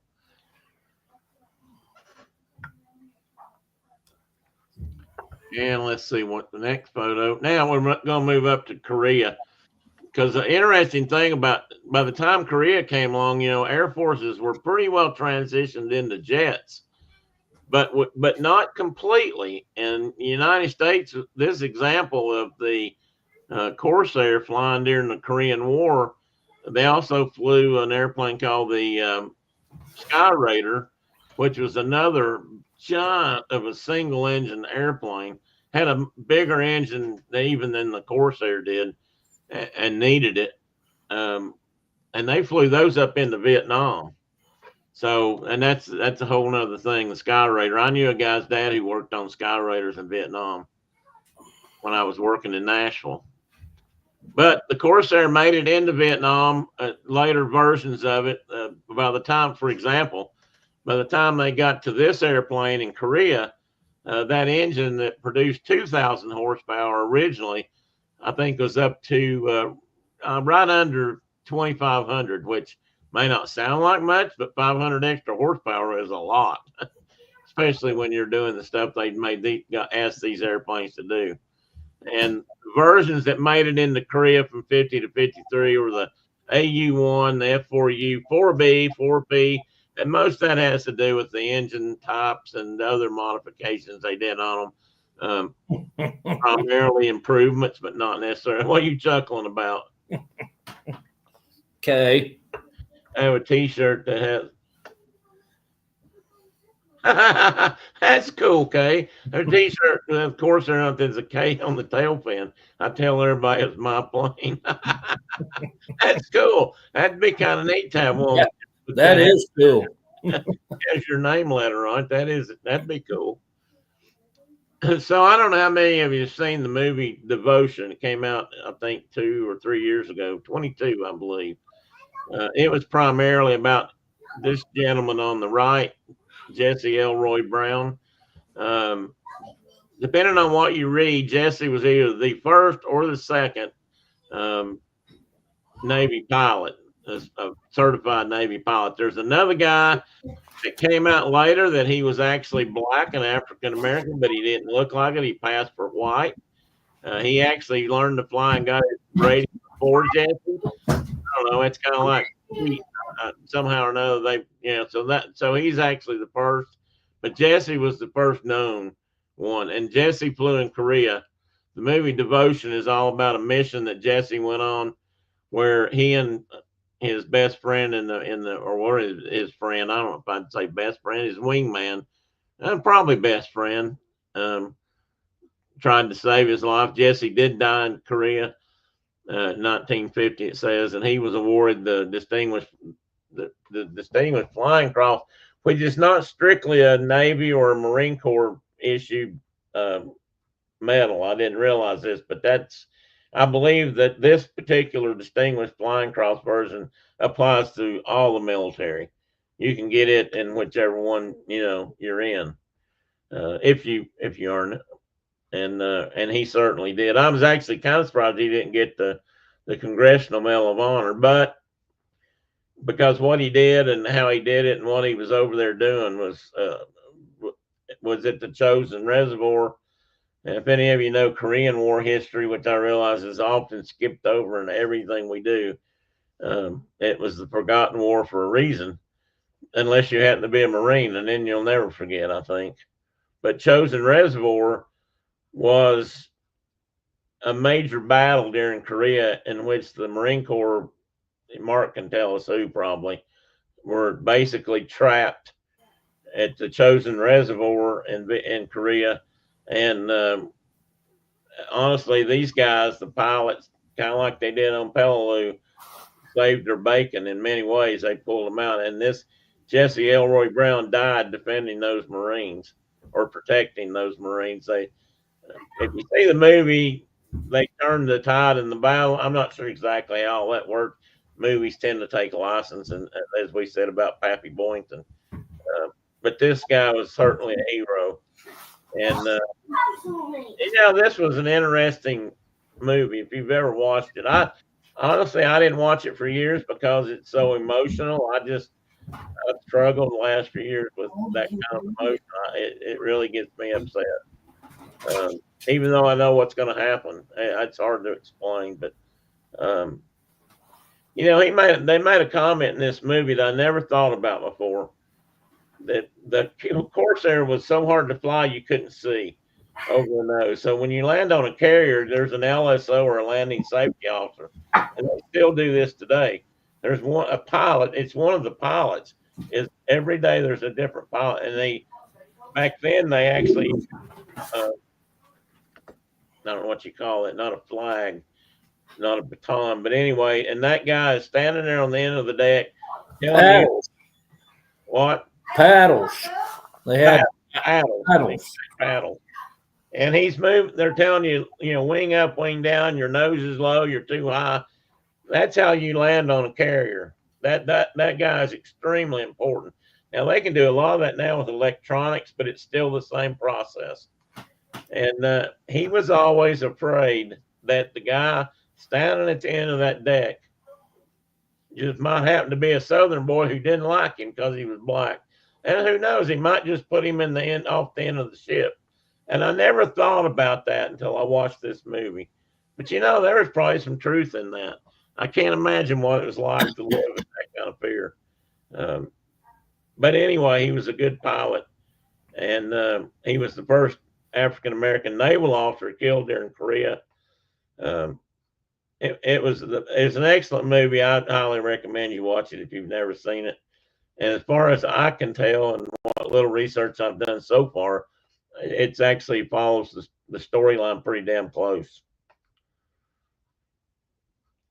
You want to add anything about Chosen Reservoir? Well, they pushed all the way to the north into far North Korea. It was Chesty Puller and his boys, and they ended up there. There was some Army troops and lots of Marines, and they ended up surrounding that reservoir basically, and it was cold.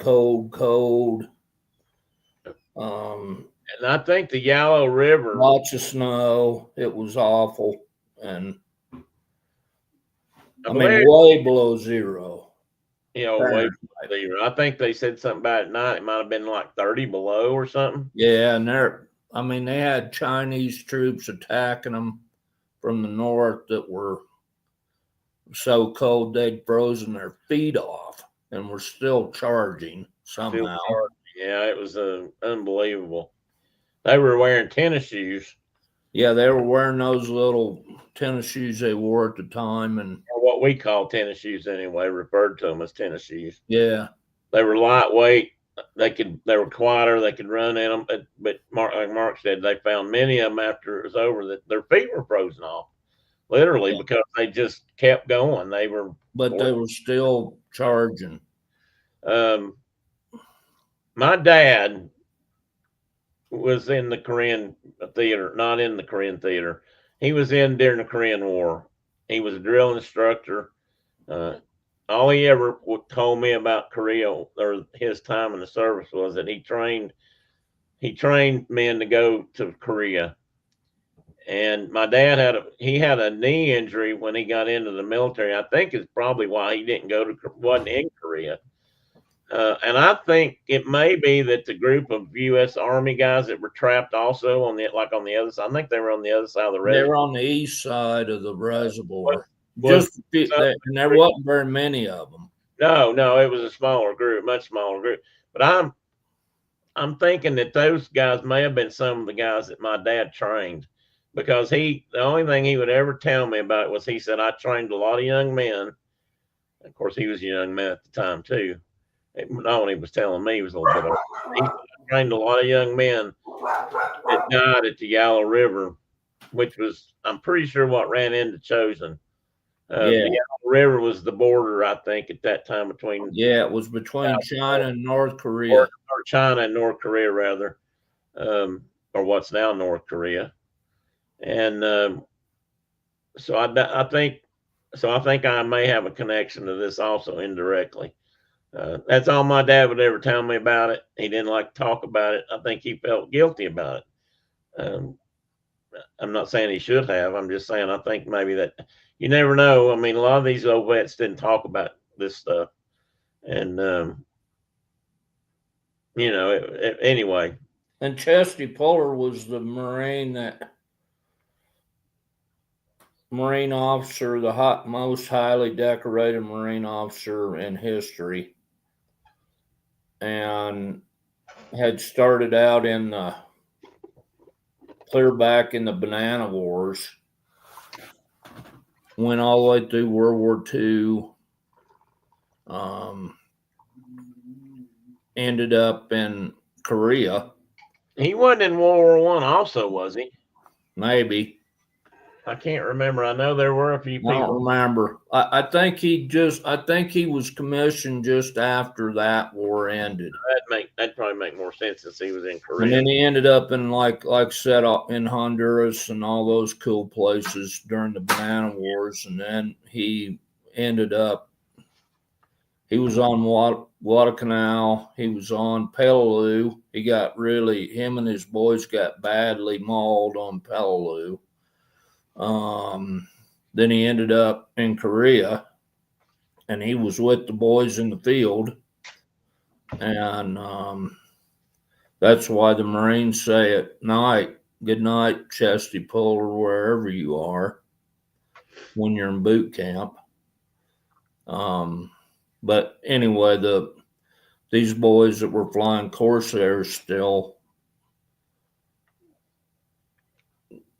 did some serious service up there for the Marines that were at that, and the Army that were at that darn reservoir. And something to think about too. Like I said before, military, the world was transitioning away from piston engine airplanes. These guys flying Corsairs doing this ground support were out there flying against MiGs. Yeah. The Koreans and the Chinese, and during this time period, were flying MiG-15s, and Corsairs shot down MiG-15s. Don't get me wrong, but they were outgunned or out. Speed. Much faster. Let's put it that way. And that MiG-15 was actually a pretty maneuverable airplane, but they were out there flying against jets. It wasn't an easy task by any means. And I also read, and I thought about this too much, but they said that during this time period and in Korea and during this battle that they would group up, Chinese soldiers would kind of group together and they'd lay down in the snow and wait for these guys to fly over. Then they would all kind of pop up and shoot at the same time. At an airplane, they pick one, and that's what they all shot at. And when you do that, that gives you a much better chance of shooting somebody out of the sky. It only takes one bullet. I mean, in many ways, Jesse Brown died because somebody they hit something in his engine bay. I don't know if they ever knew what it was. Oh no, actually, at first he was leaking fuel, and then I think it turned into his engine started losing oil, and so I mean, one bullet could do that, and you're on the ground. A lot of airplanes flew home with a lot of damage, but sometimes it just really depended on where that damage was at. There was some damage you just couldn't fly home with, and that was the case here. And then he ended up in North Korea, actually over the border, what's now North Korea, and up until recently, they've been trying to go back and get his remains. I don't know if they have now got them. The movie talked about it. At the end of the movie, they say they're still making an effort. That might have changed since then, but I'm not sure. But I think he's still there, but they might too. The guy who was his wingman, Hadner, Thomas. I think he was a lieutenant commander or something, or whatever, that junior grade or whatever he was. But anyway, he flew with Jesse. He actually crash landed his airplane trying to save Jesse, and he received the Medal of Honor for his efforts. But he actually spent the rest of his life, according to the story, trying to get him home, trying to bring him home. Exactly. And I think he died in the 60s, and Jesse's wife had died almost at the same time. John, I meant to comment on that. I remember that too. I remember when all that stuff was in the scout book. Okay, Michelle, she's probably already gone. Thanks for stopping by. Hit that like button before you leave. Right, anyway, 7 words. But anyway, the Corsair had quite a life of service. This is what they look like during Korea, basic paint jobs. That's the one I showed first of the show. They used them in Korea because, again, they were excellent airplanes for close air support. I tell you how important this is. They used these airplanes from World War II right up through Korea. Some couple of countries actually used them into the 60s. This airplane was eventually replaced by now what we call the A-10, or some people call the Warthog, which is, you see in just about any movies or videos you see about the wars in the Middle East that America has been involved in. The A-10 Warthog is very important. That's what they use against tanks. And to this day, they don't know how they're going to replace that airplane. That airplane's now, I think, in the neighborhood of 50 years old, 40 to 50, the oldest one's been around that long. And they're wanting to take it out of service, but they haven't figured out a way to replace it yet. So that's how important close air support is, close ground air support is. These airplanes were pretty fantastic. And on top of all that, they were sexy as hell. Best, one of the, if not the best looking airplane of World War II, and the most sophisticated and advanced airplane for the piston engine age. Jonathan Chong says he likes a Spitfire. Well, I don't blame you for that, Jonathan. Spitfires are good too. They're all. I think they were all pretty handsome, but this was a. I think it's because it's so big. I think it's just because of that bent wing. It just makes it look different. And that was the end of that part. And I got one going off the end of the deck. I don't know if he was making it or not, but we'll say he flew off into the sunset. Oh, Just a cool aircraft. Now I'm going to find that. I'm going to find that link, Tina, while we're talking, because I'm pretty sure I've got it here. Just in a moment. Yeah, just a really cool airplane. And there was actually another version of this airplane, and I don't think it flew. I don't think there were very many of them built, but there was actually one other engine that was bigger than this that Pratt and Whitney built, and it was, instead of 2 rows of cylinders, it was 4. Damn thing looked like a corn cob. We had one. We actually got one donated to the school I was at in mechanics right before I left Florida, and we got to open it up and look at it and just mess with it. I never got to run it. I think years later I was told they got it running, but it's just a series of cylinders. It was 4 rows of 7. It was 28 cylinders, I believe. You're right, Jonathan. The 51 was cool. Yeah, it is, and and an amazing airplane in itself. But anyway, they built some Corsairs with this what was known as a 4360 Pratt and Whitney, and I don't think many of them but I do know after I said something earlier about air races, Mustangs, Corsairs, Hellcats, all those airplanes became very popular with the air race crowd, which was, the rich and famous airplane pilots, because nobody could afford that stuff. But I think they flew those 4360 Corsairs doing air races, because that thing produced about twice the horsepower that the R2800 did that these airplanes had on them originally. Now I'm going to shut up, Mark. You're welcome to talk for a minute. I'm going to find that link to that. You don't have to shut up. Well, I know. I can't talk all them numbers and whatnot. I can't always talk and look at the same time, though. So I'm trying to do both. I appreciate what their mission was. Right. Because there were boys on the ground with rifles that needed them. I can talk the rifle part, not necessarily the airplane part, but they were what a gorgeous rifle part. What a gorgeous bird.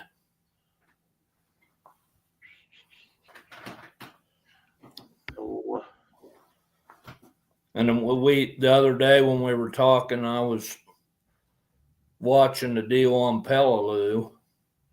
Yeah, we need to talk about these guys. Yeah, we do. And we need to talk about all of them more. Sometimes we forget.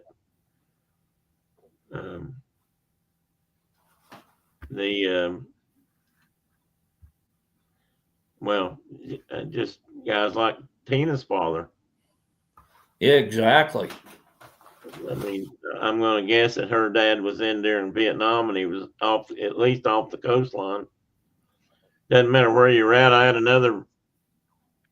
I used to work with a guy. I worked with him in Nashville. He was from Wise, Virginia, which is just over the mountains here from me. Well, a little ways, but not too far. He was on board the USS Forrestal in Vietnam. He was on board the Forrestal when it blew up and burned. Really? Yeah, people used to, and I knew another guy that was on it later. This guy that I'm talking about he was actually in his bunk at the time that happened. And one of the bombs that caused what was that? One of the bombs that caused that disaster came through the decks and landed in part of the area where the crew quarters were, and he just managed to escape. I never really got to talk to him about it a whole lot, but he was on board the Forrestal, and some people later called it the USS Forest Fire because of that fire. I think that ship was restored and went back out to sea after it was repaired, but it was a really bad, tragic incident. I'm trying to remember now how that started. I don't know if that was I think that was friendly fire. Pretty sure it was, so to speak. And I think the bomb fell off of an airplane that was taking off or landing. One of our bombs, and that's what caused it. But I have to go back and look at the history. I hadn't looked at that in a long time. Tina, I said I can find that. Now I'm struggling, trying to remember where it was.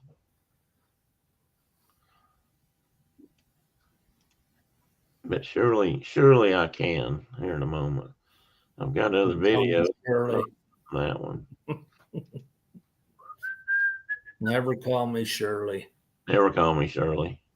Was that for an airplane, wasn't it? Yeah. Oh, Lord. Oh, my God. Speaking of which. Yeah, speaking of. What a funny movie. I've looked at hundreds of photos and things the last few days, so while trying to pick out just some for this, so it may take me a minute to find it. If I don't find it before we leave, I'll try to post it on the Instagram site. Or by that time, you guys may find it on your own anyway. I don't know. Do you know the 90th Missile Wing at Warren? Oh, cool. I did not know that, John. What was that again? The 90th Missile Wing at F.E. Warren in Cheyenne, Wyoming, used to be the old 90th Bomber Group. No, I didn't know that either. That flew the Liberators. Ha! That's cool.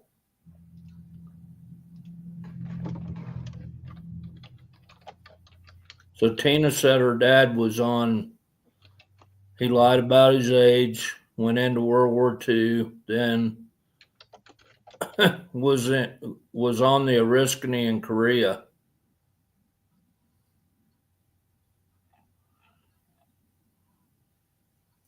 It was in the Air Force when she was born.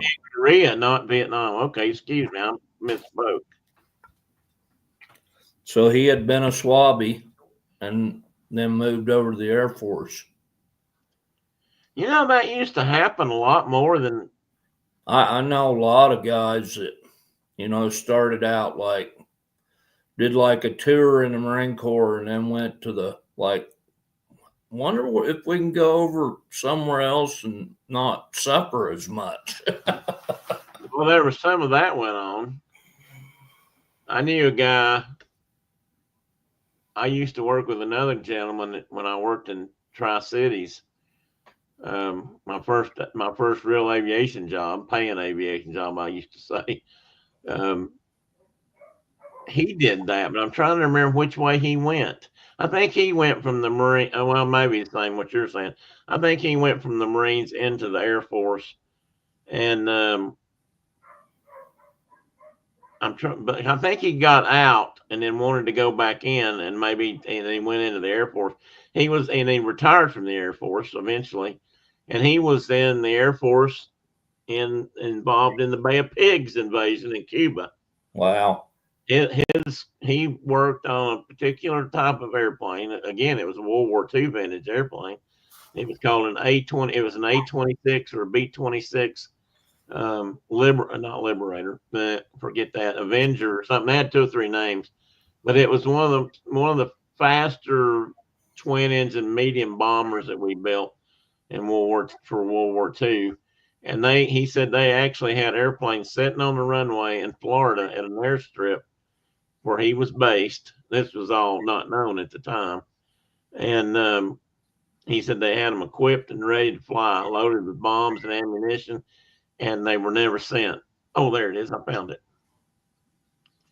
Well, my good buddy Russ Pollard was in the 5th Marines at Way City in Vietnam, and probably walked behind my father occasionally, doing minesweep.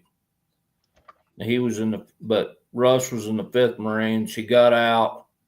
He went to the Green Berets and became a Green Beret and did that for a bunch of years. And then he transferred over to the Air Force, and their Raven program was the oldest guy I'd ever gone through their school. And is that their search and rescue kind of group? And I'm like, well, they're like, or they're SEAL version, sort of. They're like plane watchers. They're what's the word I'm looking for? Even they pull security for airplanes in combat. Okay. And then and I was like, dude, you just need to like go to the Navy and you'll have a clean sweep. Well, I guess he'd have to go to the Coast Guard too, but.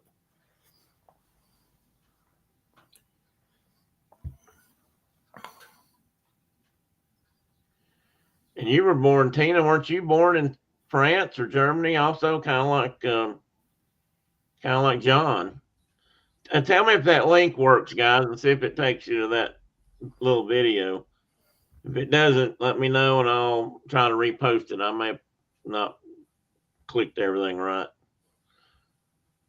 Might have to just send me a photo. You might have to paste it into your daily. Do what now? It's not coming up as a link for me, but I don't know how it works.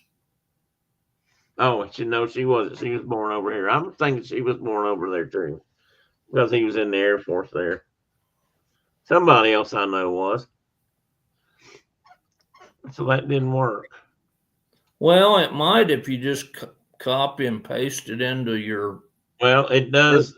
It's working for me, so I don't know. I'm not sure what I've done here. Let's open. I just closed. Well, it's a computer thing, dude. Well, let me.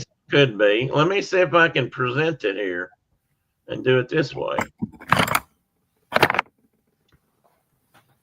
Share it here on the screen, if you will. Tina said the link works. Okay, now can you see it on here? Yeah. Boom, off into the ocean it went. Yeah, just watched an airplane fall off into the drink. Right down, and the tail's still sticking up in the air. I'll start that from the beginning. Basically, they're rolling off the hangar deck out onto the elevator, which we're using. Some of them are on the edge of the airplane, at least they are now. And, getting it over to the edge and then just shoving it right off. What a horrible fate for a beautiful airplane. I'm sure they stripped it of everything they needed. Down she goes, like Liston. Down she went like Liston. I never heard that. I know what you mean. I never heard that used that way. Okay, I'll look for that in just a second. I didn't get a chance to pull it up, but I will. Oh, my dad was stationed here and then was sent to France. Okay, so you were in. Okay, so you did go. You were there for a while. Okay, I thought you had something to do with France. I couldn't remember exactly what, obviously. Let me see if I can. Heck of a duty station. Yeah.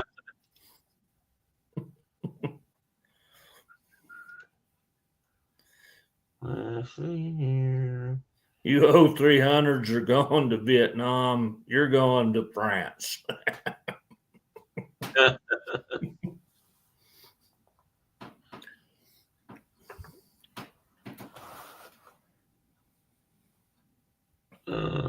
There it is. Here it is. Let me see if I can. You know what is? K's airplane. Oh, K's airplane. Yeah, I was going to ask you if you could post that. Well, let me see if I can. I can't make it. Display it. I can't seem to make it bigger, but there it is with a K on the tail. Beautiful. I don't think I've ever got one with a T on it or a TP. I'd like to have one. That'd be kind of cool. That's cool. Thank you, Kay, for sharing And that. that's a Navy plane. Yes, that's a Navy plane. And I don't know, I wonder if some of the Marine Corps planes said Navy because, they flew them off carriers with the Navy, but I know some of them are marked as Navy or as Marines. Yeah, most of them were Marines if they were, USMC pilots, but aviators, excuse me. Pardon my French. Aviators, yes. They don't like aviators. They were aviators. That's another reason why they say they're better than, the Air Force. The Navy and the Marine Corps used aviator, I believe. The Air Force has pilots. Of course, during World War II, when it was Marine and Naval aviators, it was the Army Air Corps pilots. The Air Force hadn't been created yet. Right. When did they officially move over as a separate branch of the services? Martina may know. It wasn't long after World War II, I don't think. Yeah, I didn't know if it happened during the war or at the end of the war or immediately thereafter.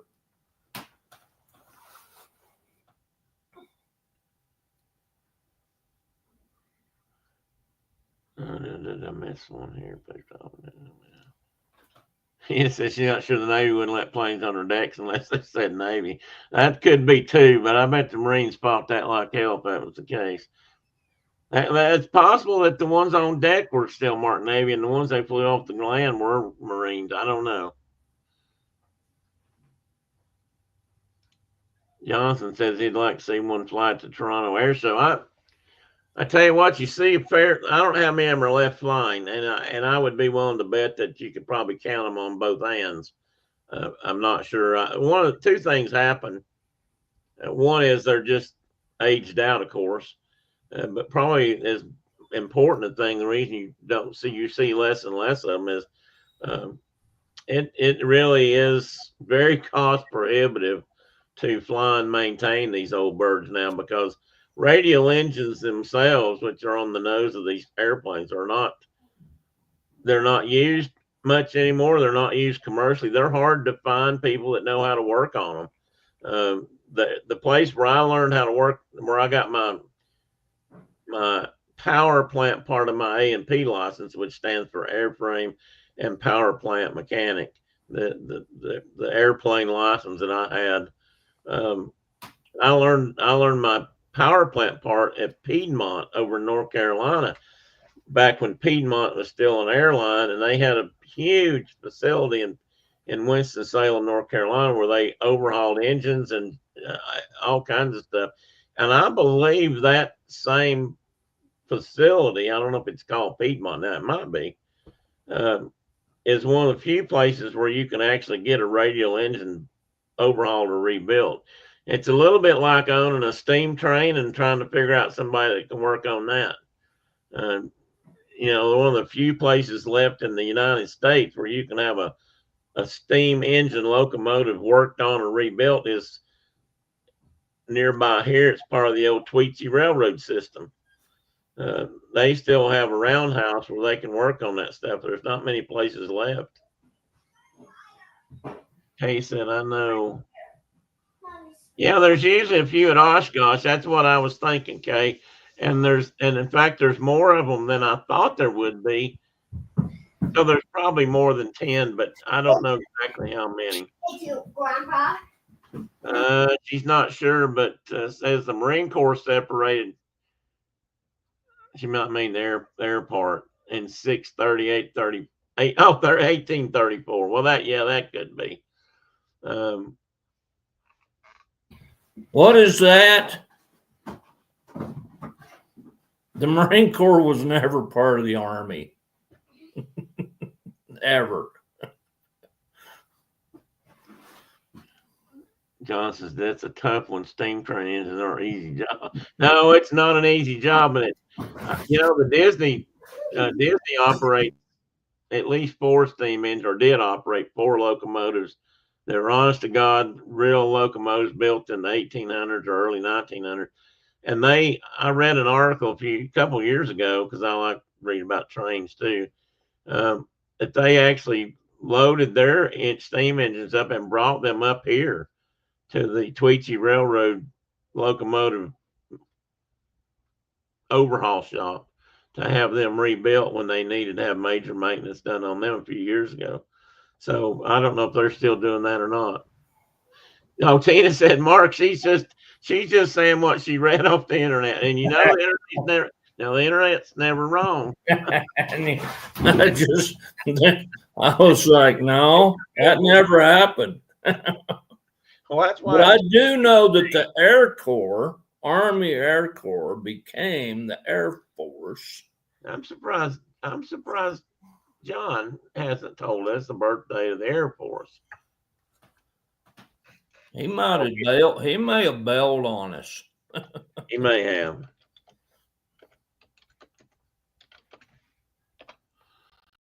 United States Air Force birthday is September 18th. What year? Well, hang on a minute. This will be their 77th birthday. 47. So they did separate. Yeah, right after the war then. Yeah. They became their own deal. They didn't hang around too long after World War II, which makes sense. I mean, I really don't know why. I mean, I guess they still here. The Army just because the Army was, in existence and going full steam at that time. I don't know. John's still with us. Oh, there he is. We were looking for a birth date for the Air Force, buddy. And Jonathan says he collects model trains, but not much steam-wise. But I have a used Winston Churchill train locomotive I found in an antique market. Oh, really, Jonathan? I love to find stuff like that in an antique store because they're old to begin with. I would bet that they had something like a Mallard. What I think they called them. The British, their steam engines, while they work the same as ours, always look different. The way the boiler is built and stuff, and I can kind of envision what that might look like in my mind. But he's got an engagement dinner tonight. Oh, is that tonight? Wow, John, that's happening fast there, bud. Let's see. Kay said the Red Bull Flying Bulls. Are they all Corsairs? Okay, they have? I think they have different, lots of different kinds. Is what I'm trying to say. Seems like they may have Mustangs and maybe some Hellcats or a Hellcat, or I don't know how many planes they've got. I tell you what. This is a squirrel, but she brought up Red Bull. I'd like to know how much money they really make selling Red Bull energy drinks, because they support race car teams, aircraft teams, air racing teams, and new aerobatic teams, and just all kind of soccer and just hockey. I mean, all kinds of stuff. I do not understand. I'd like to know how many millions or billions of dollars they spend every year supporting that kind of stuff. I can't believe they sell that many. They have a fleet of Corsairs. Now that's cool. Oh, okay. Well, that's cool. I could probably look that up too real quick. I saw Corsair flying in Arizona. I think I was in Yuma. And I heard an airplane coming over, and I was out in the middle of nowhere north of Yuma, Arizona in the desert, and airplane comes over, and it's like, oh my God, that's a Corsair. Well, again, according to, as Tina pointed out, Mr. Google says that that there may be as many as 30 of various versions that are still left globally, but may only be about 15 airworthy ones that are. Well, this says that it gives two different answers. One thing says 15, one says there might be as many as 30. Those may all not be flying at any given time either. That's another thing. Or at least considered about 15 that are considered airworthy in this country. It's probably a better way to put it, because that's not always airworthy here is not always the same as airworthy in, let's say Uganda. Not picking on Uganda, I'm just saying it's different.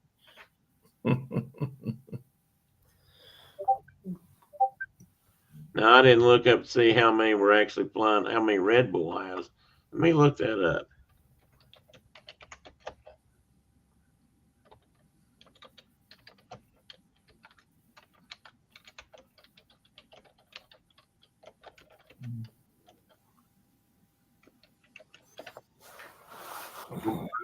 It says they have the Flying Bulls. They have several. It doesn't say they've got a P-38. They've got a DC-6B. That must be like their support plane. That's a big airplane. So they don't actually tell me how many they've got in their fleet. Surely they do somewhere. I didn't know this, but it says they're based out of Hangar 7 in Austria. Well, that makes sense. I knew they were Austrian. An Austrian company. Red Bull is? Yeah. That's where they started. That guy came from that. I always, for some reason, I always kind of they've got Formula One teams, race car teams, which is incredibly expensive to operate. But they also do a lot of motorcycle stuff. And one of the things they've always been on are motorcycles that are called KTMs. And KTMs are also an Austrian product. So they've always been real tightly linked. And KTM's in the process of either going bankrupt or going out of business. I'm not sure which. So it makes me wonder about things like Red Bull. I know my kids drink them, but I mean, it gives you wings, apparently. Well, that's a good point. I've never had one, but I've had a few. They used to give them out. I don't know if I've ever bought one. They used to hand them out at race events and things I'd go to occasionally, samples.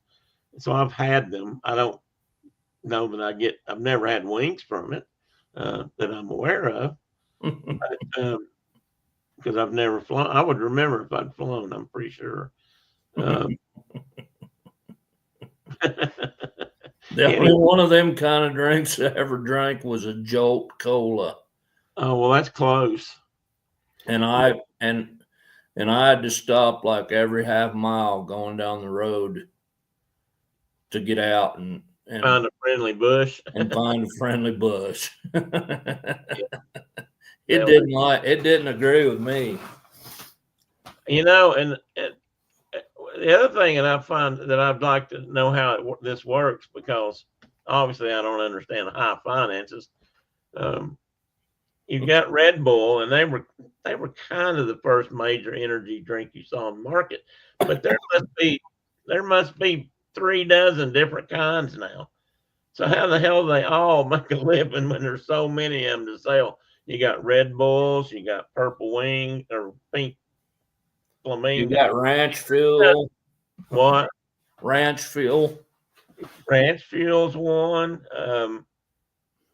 Monster Energy's one. There's another one. I can see it in my mind. I can see the logo because they used to hand out stuff at races. That's how I remember them. Now I can't think what they are. I mean, there's just so many, and yet they still seem to be. Red Bull still seems to be making lots of money. Maybe they are, maybe they aren't, but maybe they're just showing it. I found a picture here of Unaka Mountain. Found a picture of Unaka Mountain. Well, oh, my brother, what I have found. Oh, if I can make this big. I think you and I have probably been here. Let's see. Let me see if I can get this to pull up. Because I think you and I have probably been right on this spot. I'll bet you money. I know you were talking about picking huckleberries up there a little while ago. I think this is a beauty spot. That's a beauty spot. Right down that road, you go just a little further, you can pick a bunch of huckleberries and find great big black timber rattlesnakes. Great big. Well, yeah. Great big black. I'd say great big. I've seen bigger, but yeah, big. Probably about as big as timber rattlers. And black, dark. Remember that one? It was so dark up there, or maybe they all were up there compared to. I remember grabbing Dad that was getting ready to step right in the middle of a giant one. And I grabbed him by the shoulder and pulled him back. And he turned around like, "What are you doing, boy? What the hell are you doing to me, boy?" I'm like, "I'm saving your life from that big rattlesnake you're about to step on." And it hadn't made a sound. Not one peep, but he was going to step right in the middle of him. Okay, anyway, that's part of Unaka. That's part of the road system. It gets it up there. That's not right up on top or anything, but Jonathan said something. Let me read this. NOS became bigger recently with drift. Oh yeah, okay. So that's another one. I mean, and they're all apparently making enough money to support these race teams and things. And I'm going to tell you something. That's not cheap. That's expensive stuff to be doing. There ain't nothing cheap about any race car team, and especially when you start talking about air racing teams and big vintage airplanes. I mean, you're talking hundreds of thousands of dollars, probably just to fly to Oshkosh. I mean, the amount they cost per hour to fly. I mean, it may not be that much, but it'd be thousands of dollars. I mean, they burn hundreds of gallons of fuel just to make that trip, and every time they fire them up, because those things were not none of those airplanes were fuel efficient. Let's say. Oh, Tina says she's chasing her own squirrel. And we had the Italian RAF fly a week before last year's air show because they couldn't do the day of the show. Oh, really? So they came ahead of time. Italian. I've never seen them fly, Jonathan. I've seen the French ones, and I can't remember what they call the French aerobatic team. They're small. They fly a smaller jet. I think one of the European trainers. I think, or they used to. And I know I've seen them. Yes, I've seen them fly over. But I don't think I've ever seen the Italian team at an air show anywhere. And he said, "I don't drink energy drinks anymore, but when I used to move the dirt out of baseball stadium for monster truck and supercross, they would have." That's right. That's enough, because when they're doing it and they sponsor a big event, buddy, they hand out the product. They make sure people get it. They want you to try it. It's like getting cases of Red Man at the rendezvous. At the rendezvous. Oh my word! Talking about things you can't do today.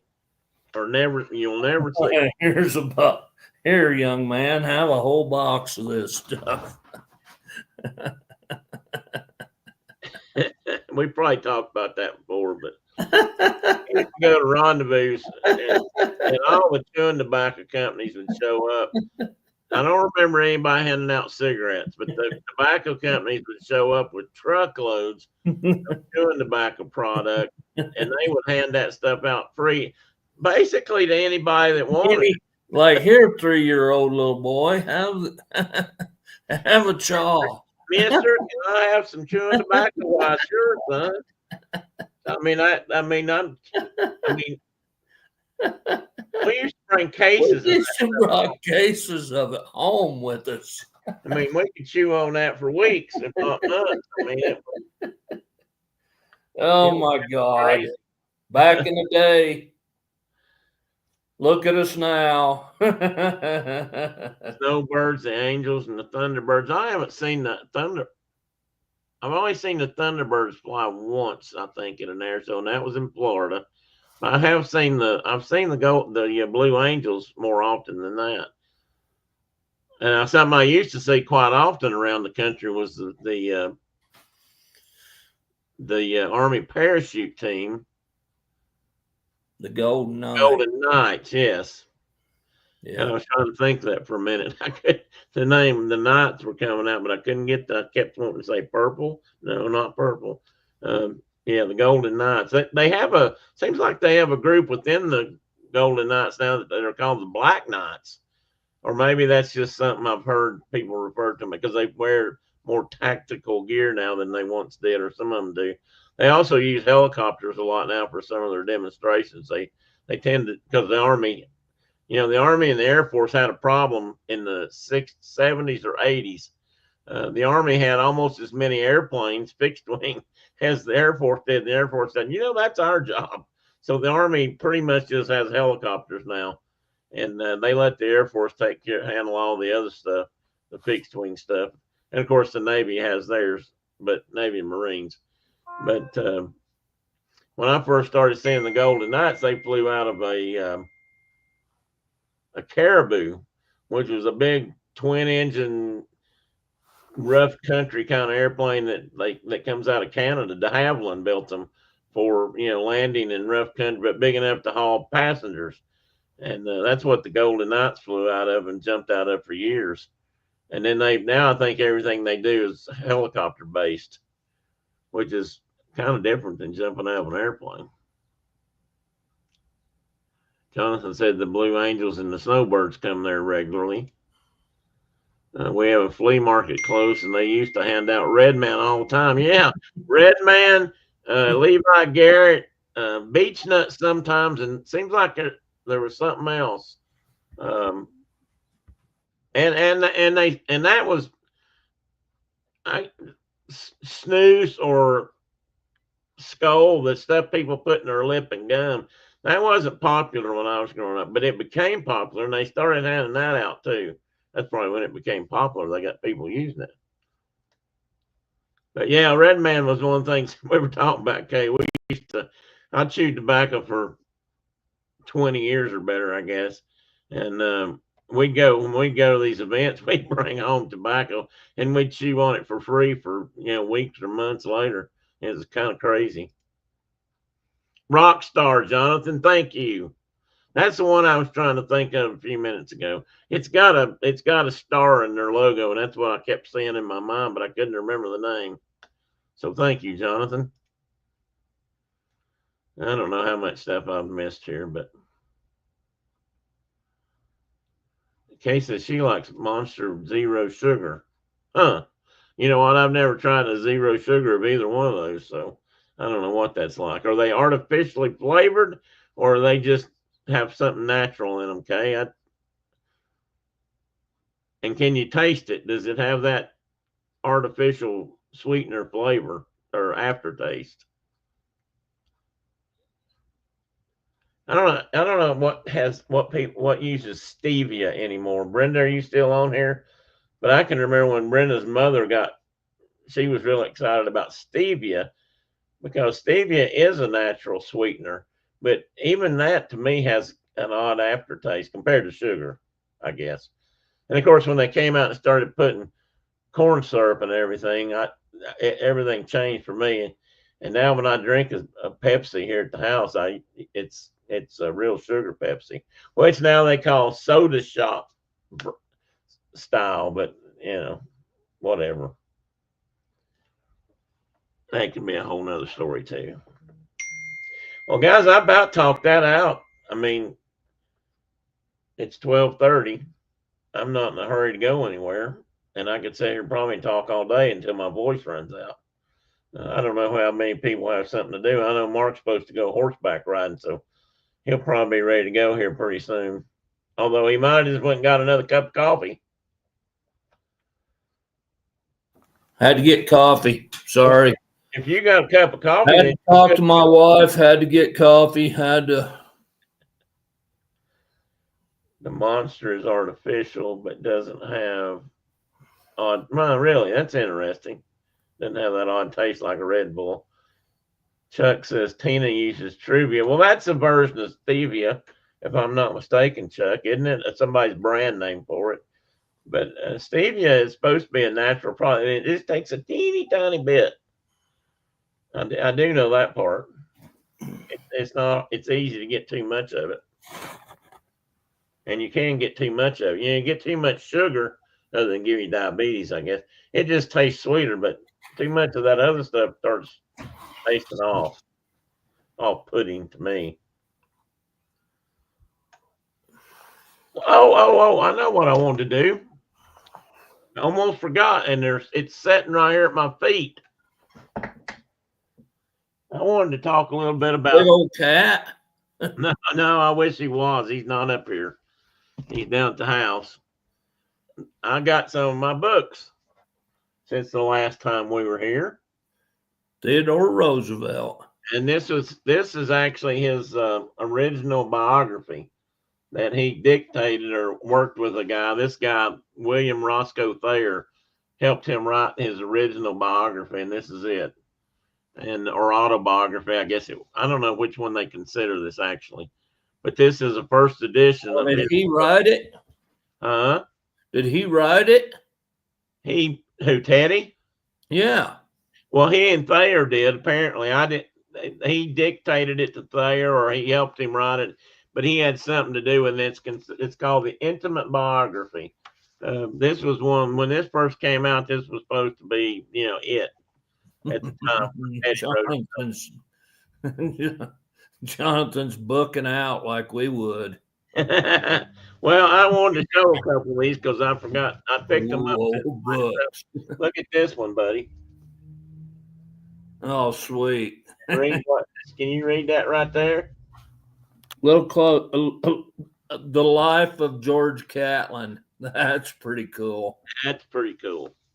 This is the story of some of his travels in the West. For example, that's one. Here's another one that I found. I was kind of excited to get. This is the title of this book is Up the Missouri with Audubon, the Journal of Edward Harris. This was a guy, Edward Harris, went with Audubon when he went up the Missouri on one of his. When he was painting dead birds. Yeah, when he was painting dead birds. Well, they don't talk about that. John James Audubon, the Audubon Society. They don't like to mention that all the bird paintings he did, he had shot all those birds. Dead birds. Yeah, well, that's how they used to do it. They don't talk about it. Well, if you go to the Smithsonian and open the right drawer, it's got hundreds of birds in it that were collected that way. Probably thousands. Yeah, probably thousands. So here, it's got some sketches of his and Audubon's. Cool book. I've never seen this book before. Well, you got quite the stack going there.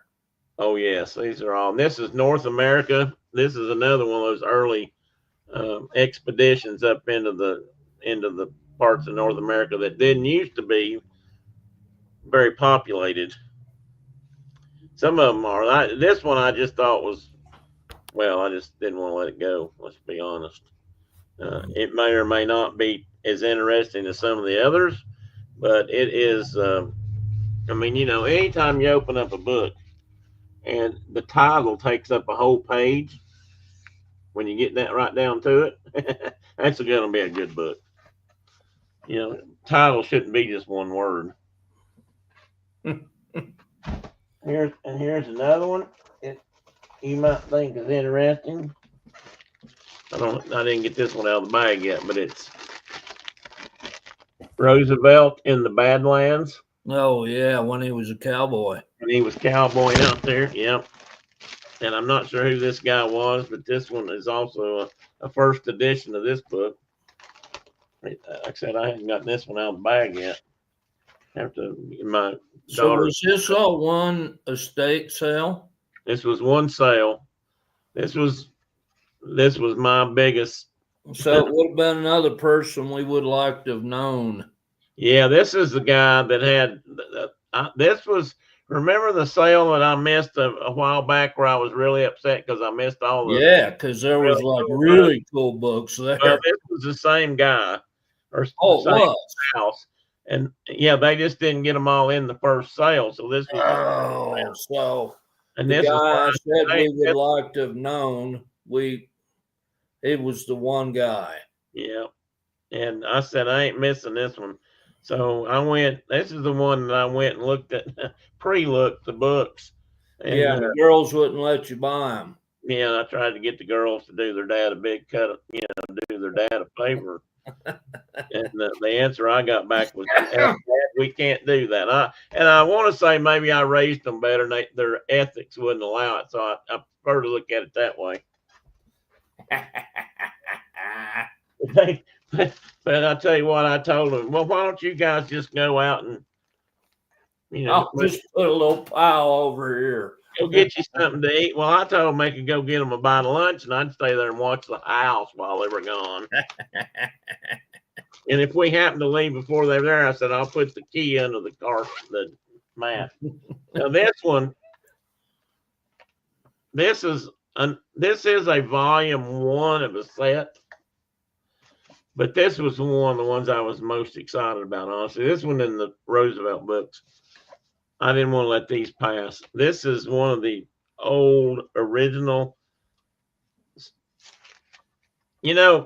After Lewis and Clark came back from their great expedition, Clark eventually wrote a book about it, but Meriwether Lewis never did publish.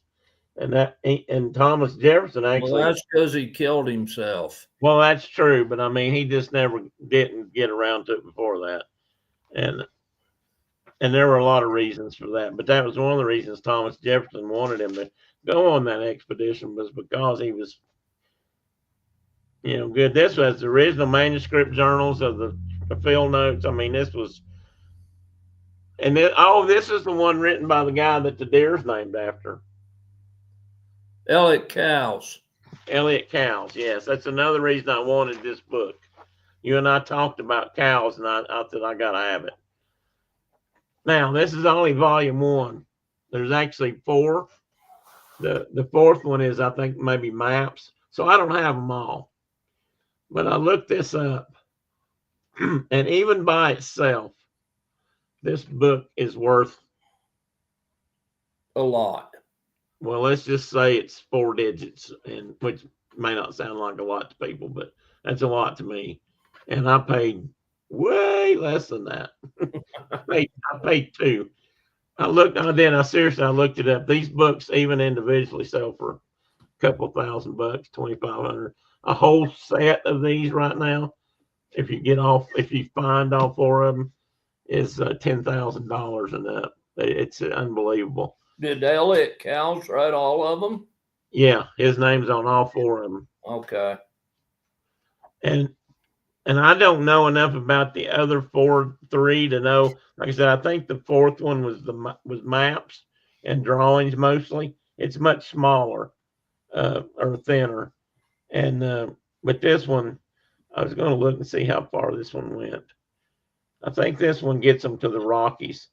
So, the others or when they get to the Pacific and then come home. and I'd love to have Oh, all so four we're of them. all about Lewis and Clark. All about Lewis and Clark. Series of books this big, all about all They written get from to the journal. Montana in this one. Huh? They get up on the Yellowstone. I haven't read it yet, so I'm not sure, but it looks like they get up to that area. I Yeah. just the last pages. Where they wintered with the Mandans or whatever. Yeah, it goes past that. At least it looks to me like it does. Let me see what the last. They're talking about being in an Indian lodge cooking something. But they don't say what kind of lodge. That's gonna be cool.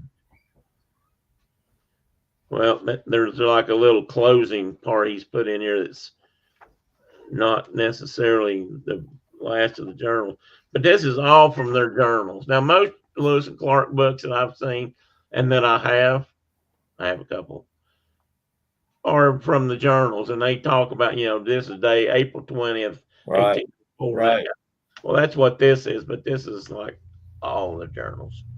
I mean, not just skipping around the parts. That's very cool. And if you had all the books, I'll probably never own them all. But the fact that somebody out there may have 3 of them and needs number 1 makes this really valuable. They only, I know the other thing. I think it says this in here. Well, and that's how they're looking at you. Like, he's got 1, we got 3. There were only, let me make sure I got my numbers right. There were only 1,000 copies of this book. Now, 1,000 is a lot, but not in the grand scheme of things. This is number 452. That's cool. And it's right here in the front. The 452 is handwritten, by the way. Interesting thing about this is numbers 1 to 200 were actually printed on what they call handmade paper. Yeah. So I'm thinking, thicker, the rougher edges kind of paper. I'd love to have those. But numbers 201 to 1,000, which this is in that range, these are on fine book paper, it says. So these are on the fine book paper. I'd love to have them ones on the handmade paper. I haven't gotten to get into these yet. I got too many other ones open at the moment that I need to finish instead of just picking up another one, which is what I'm prone to do. And I mean, look here, Mark. You know you're dealing with cool stuff when you pick up a book and it's got tissue paper in between. Oh, it's got With the sketches. I know that sounds weird. You guys may think we're nuts, but I do love books. I really do. And I mean, to me, books are sacred, and I won't even get into how much it breaks my heart to see books burned, any books, because they're the story of our whole existence, and without them, we don't have anything. And this one was another one I found quite interesting. Again, this is somebody who went with Washington Irving, the guy that wrote Ichabod Crane and those books. You cleaned up, man. He didn't write all this, but somebody was with him and wrote it from his, about with him. I mean, this one really surprised me because I've never seen this. So I'm kind of anxious to read this one. So what's the title of it? The title is Washington Irving on the Prairie. Oh, cool. On the prairie. On the prairie. Well, I wonder what they considered that. Was that Western Kentucky? Was that? Now that's a good question. Yeah, now that's a good point because it is. I think this one is the one. Southern Illinois? That might have been the whole northwest part of the prairie. And I don't think this one goes as far because this says this is a tour. Oh, actually, they're going. This is Southwest in 1832. So they were like in Oklahoma and Texas. That's what I'm thinking. Yeah, and like I said, I ain't got all the way through this book. I thought this book. Let's Because see. we didn't have that part of the old Southwest by then. Here's a map. Let me see here a minute, real quick.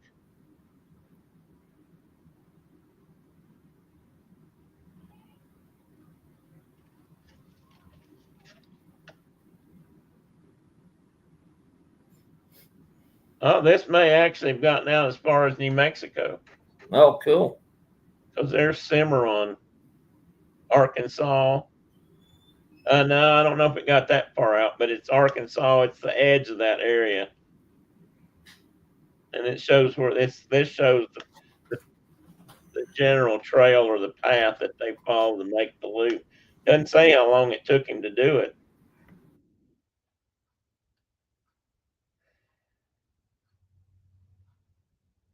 And it shows where his campsites are and that kind of stuff. Anyway, this was I don't know. I'm looking forward to this one because I just never had seen anything by him about this time in history. I mean, I just knew that he wrote some books and stories, but I didn't know he did this. Huh. So, like many people in his time, authors and writers, or as an explorer and a brother, a fellow wanderer, if you will, who and then came home and wrote about it. So it's kind of cool. I thought he wrote books about headless horsemen and whatnot. Well, that's all I thought too, but obviously he did more than that. Yeah, cool. Kate says it hurts me to see somebody break the spine of a book. Yeah, I know. Me too, Kay. And you know what? That's one of the reasons why I don't like paperbacks, even though I've got plenty of them. Is because they are so easy. Even a paperback to me, I just hate to break them down, and they break down so easily. Tina says you're going to need a pair of white gloves. You gotta put your little white gloves on when I get out to read them at night, so you can like read your books. I know it may. Like I said, people probably think you're silly, but I hope when I die that somebody can take these books and not get in a big hurry to sell them for 25 cents just to get rid of them. I hope they can actually, put them out there and see and let people buy them that really want them. Whether they make money on them or not, it's not the important part. But I just like to see people get them that love books as much as I do. Well, your daughters are both experts at. Yeah, so I'm going to make sure I pound that into them before I'm gone. Like, do not sell these in in big boxes of like, here, you can have this whole box for $1. Yeah, if you go online and goes like Abe's used books, and people that do that sold used books for I don't know how long, 100 years, or maybe they've been around. I'm not sure. Those are the kind of people that have these kind of books on hand or consignment even to sell. That's where I found the first set was of that Lewis and Clark set that was, $10,000, and I about wet my pants. Well,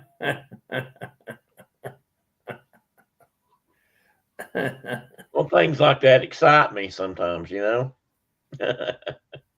And Kay says she hates to see people break the spine or Roger a book. Roger the page. And then I get it. I still got that she meant dog ear.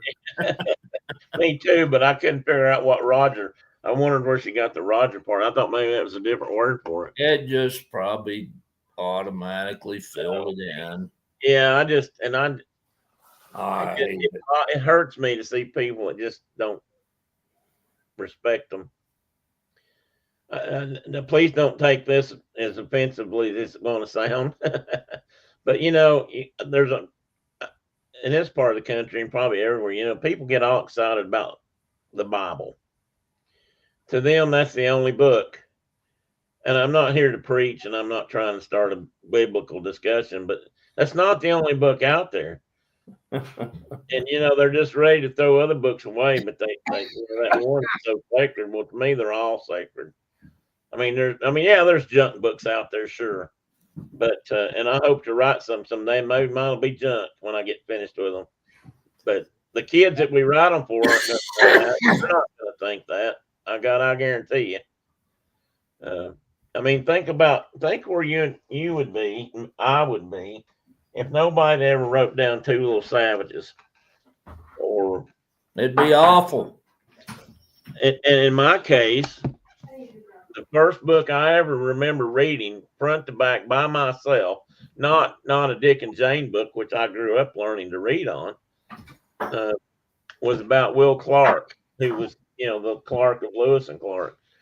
So that's always been important to me, and that book set me on that path of discovery. You're on the path of discovery, buddy. What were they called? The core of discovery, I believe, is what they call it. What? The Lewis and Clark were known as the core of discovery. Exactly. I think that's what Jefferson referred. That's why I just said that. I knew you did. I knew you knew what I was talking about. I just in case somebody else didn't, because everybody out there is not as nerdy about history and books as you and I happen to be. But and I just wish I could retain as much of it as you have. I remember a lot of stuff in a lot of books, but I'm not sure I hold a candle to what you can remember. It's going every day, buddy. I know. I know the feeling. The wrinkles are smoothing out. And I'm pretty sure you've got a daughter that's just like you. So she's worse. Maybe she can. She's worse, and well, she's got a big library too, and more in your face about it. True. Maybe someday she'll write about two old men she knew that were just as crazy. And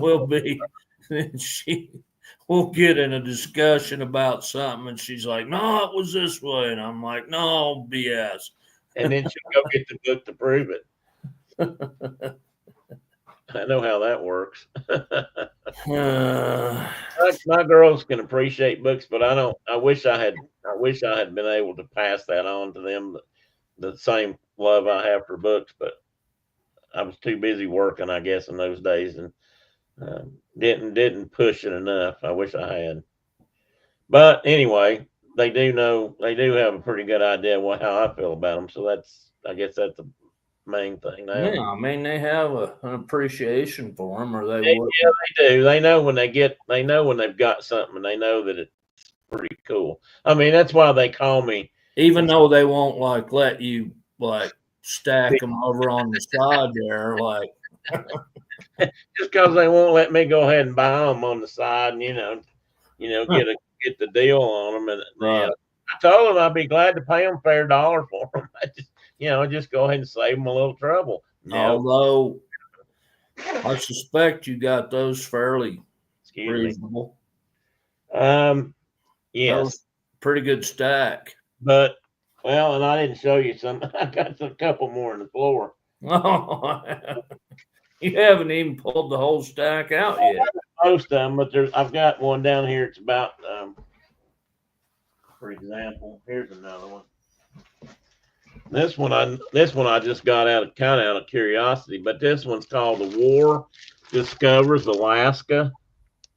This is about World War II and everything. Oh, when the Japanese attacked the Aleutians. So I couldn't, and this guy that wrote it, Joseph Driscoll, was a news correspondent, and looks like he worked for the New York Herald Tribune back then, and I always have had a thing about Alaska too, so I wanted to get it and read. I haven't even got it out of the bag yet because it's the last one I was going to open, and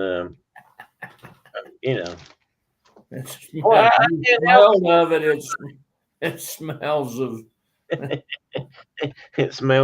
it smells of elderberry. I smell coffee and whiskey. My father was a hamster, and the mother smells of elderberry. Our family love of books seems to skip generations. My grandparents love books. I love them, and now my great nieces love them.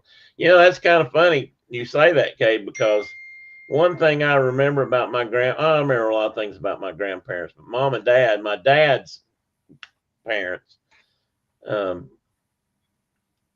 were I don't remember ever going to their house when they didn't have a stack of books by the couch that they were reading. And as their eyes got worse as they got older, one of their favorite things that they had in the whole wide world was a Bosch and Lomb magnifying glass that had lights in it.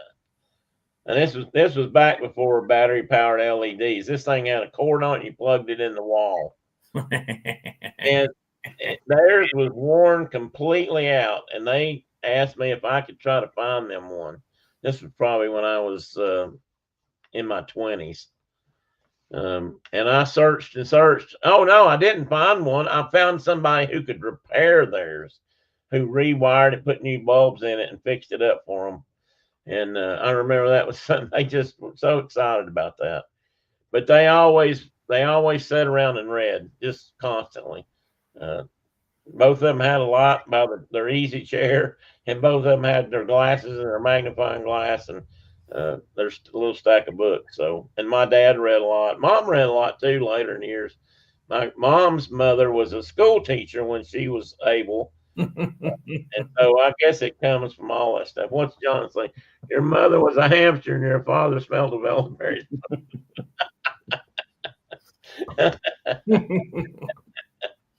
Oh, God. All right, guys. I probably ought to get off He did the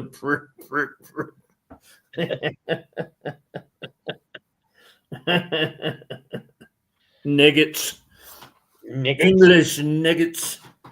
Okay, I want to do that. I'm kind of wanting to do that too, not to get into it like a business or anything, but I got some old books that I'd like to fix and that aren't in too bad a shape. And there's actually one book I've got, and this is a family Bible, but it's one of those historical old ones that has a lot of who was born here and she was born here kind of thing. And I'd like to fix that just so we don't lose all that family history. So we'll see. I love the script to that film from my I have the script. DVD version. That was I jumped us onto a squirrel's back there for a second. Well, that's not all right. Anyway, all right, guys. I'm talked out. Mark's got to go ride a horse. You guys probably got things to do on a. Hopefully, Tina. I hope the sun comes out. And but everybody, see you guys. Later for being here. Thanks a lot. We'll see you again next week. Not sure what we'll talk about. Maybe we'll talk about something we really know something about, not just to have fun, but mostly it'll just be fun. So see you guys next week. See you, buddy. Talk to you later, brother. Later. Enjoy that horse today. I will. All right. See ya. Thanks, guys. And good Lord's willing and the creek don't rise. We'll be back here again next week. And I'll see you then. Bye-bye. Hard for me to look at the camera and not look up at that little button.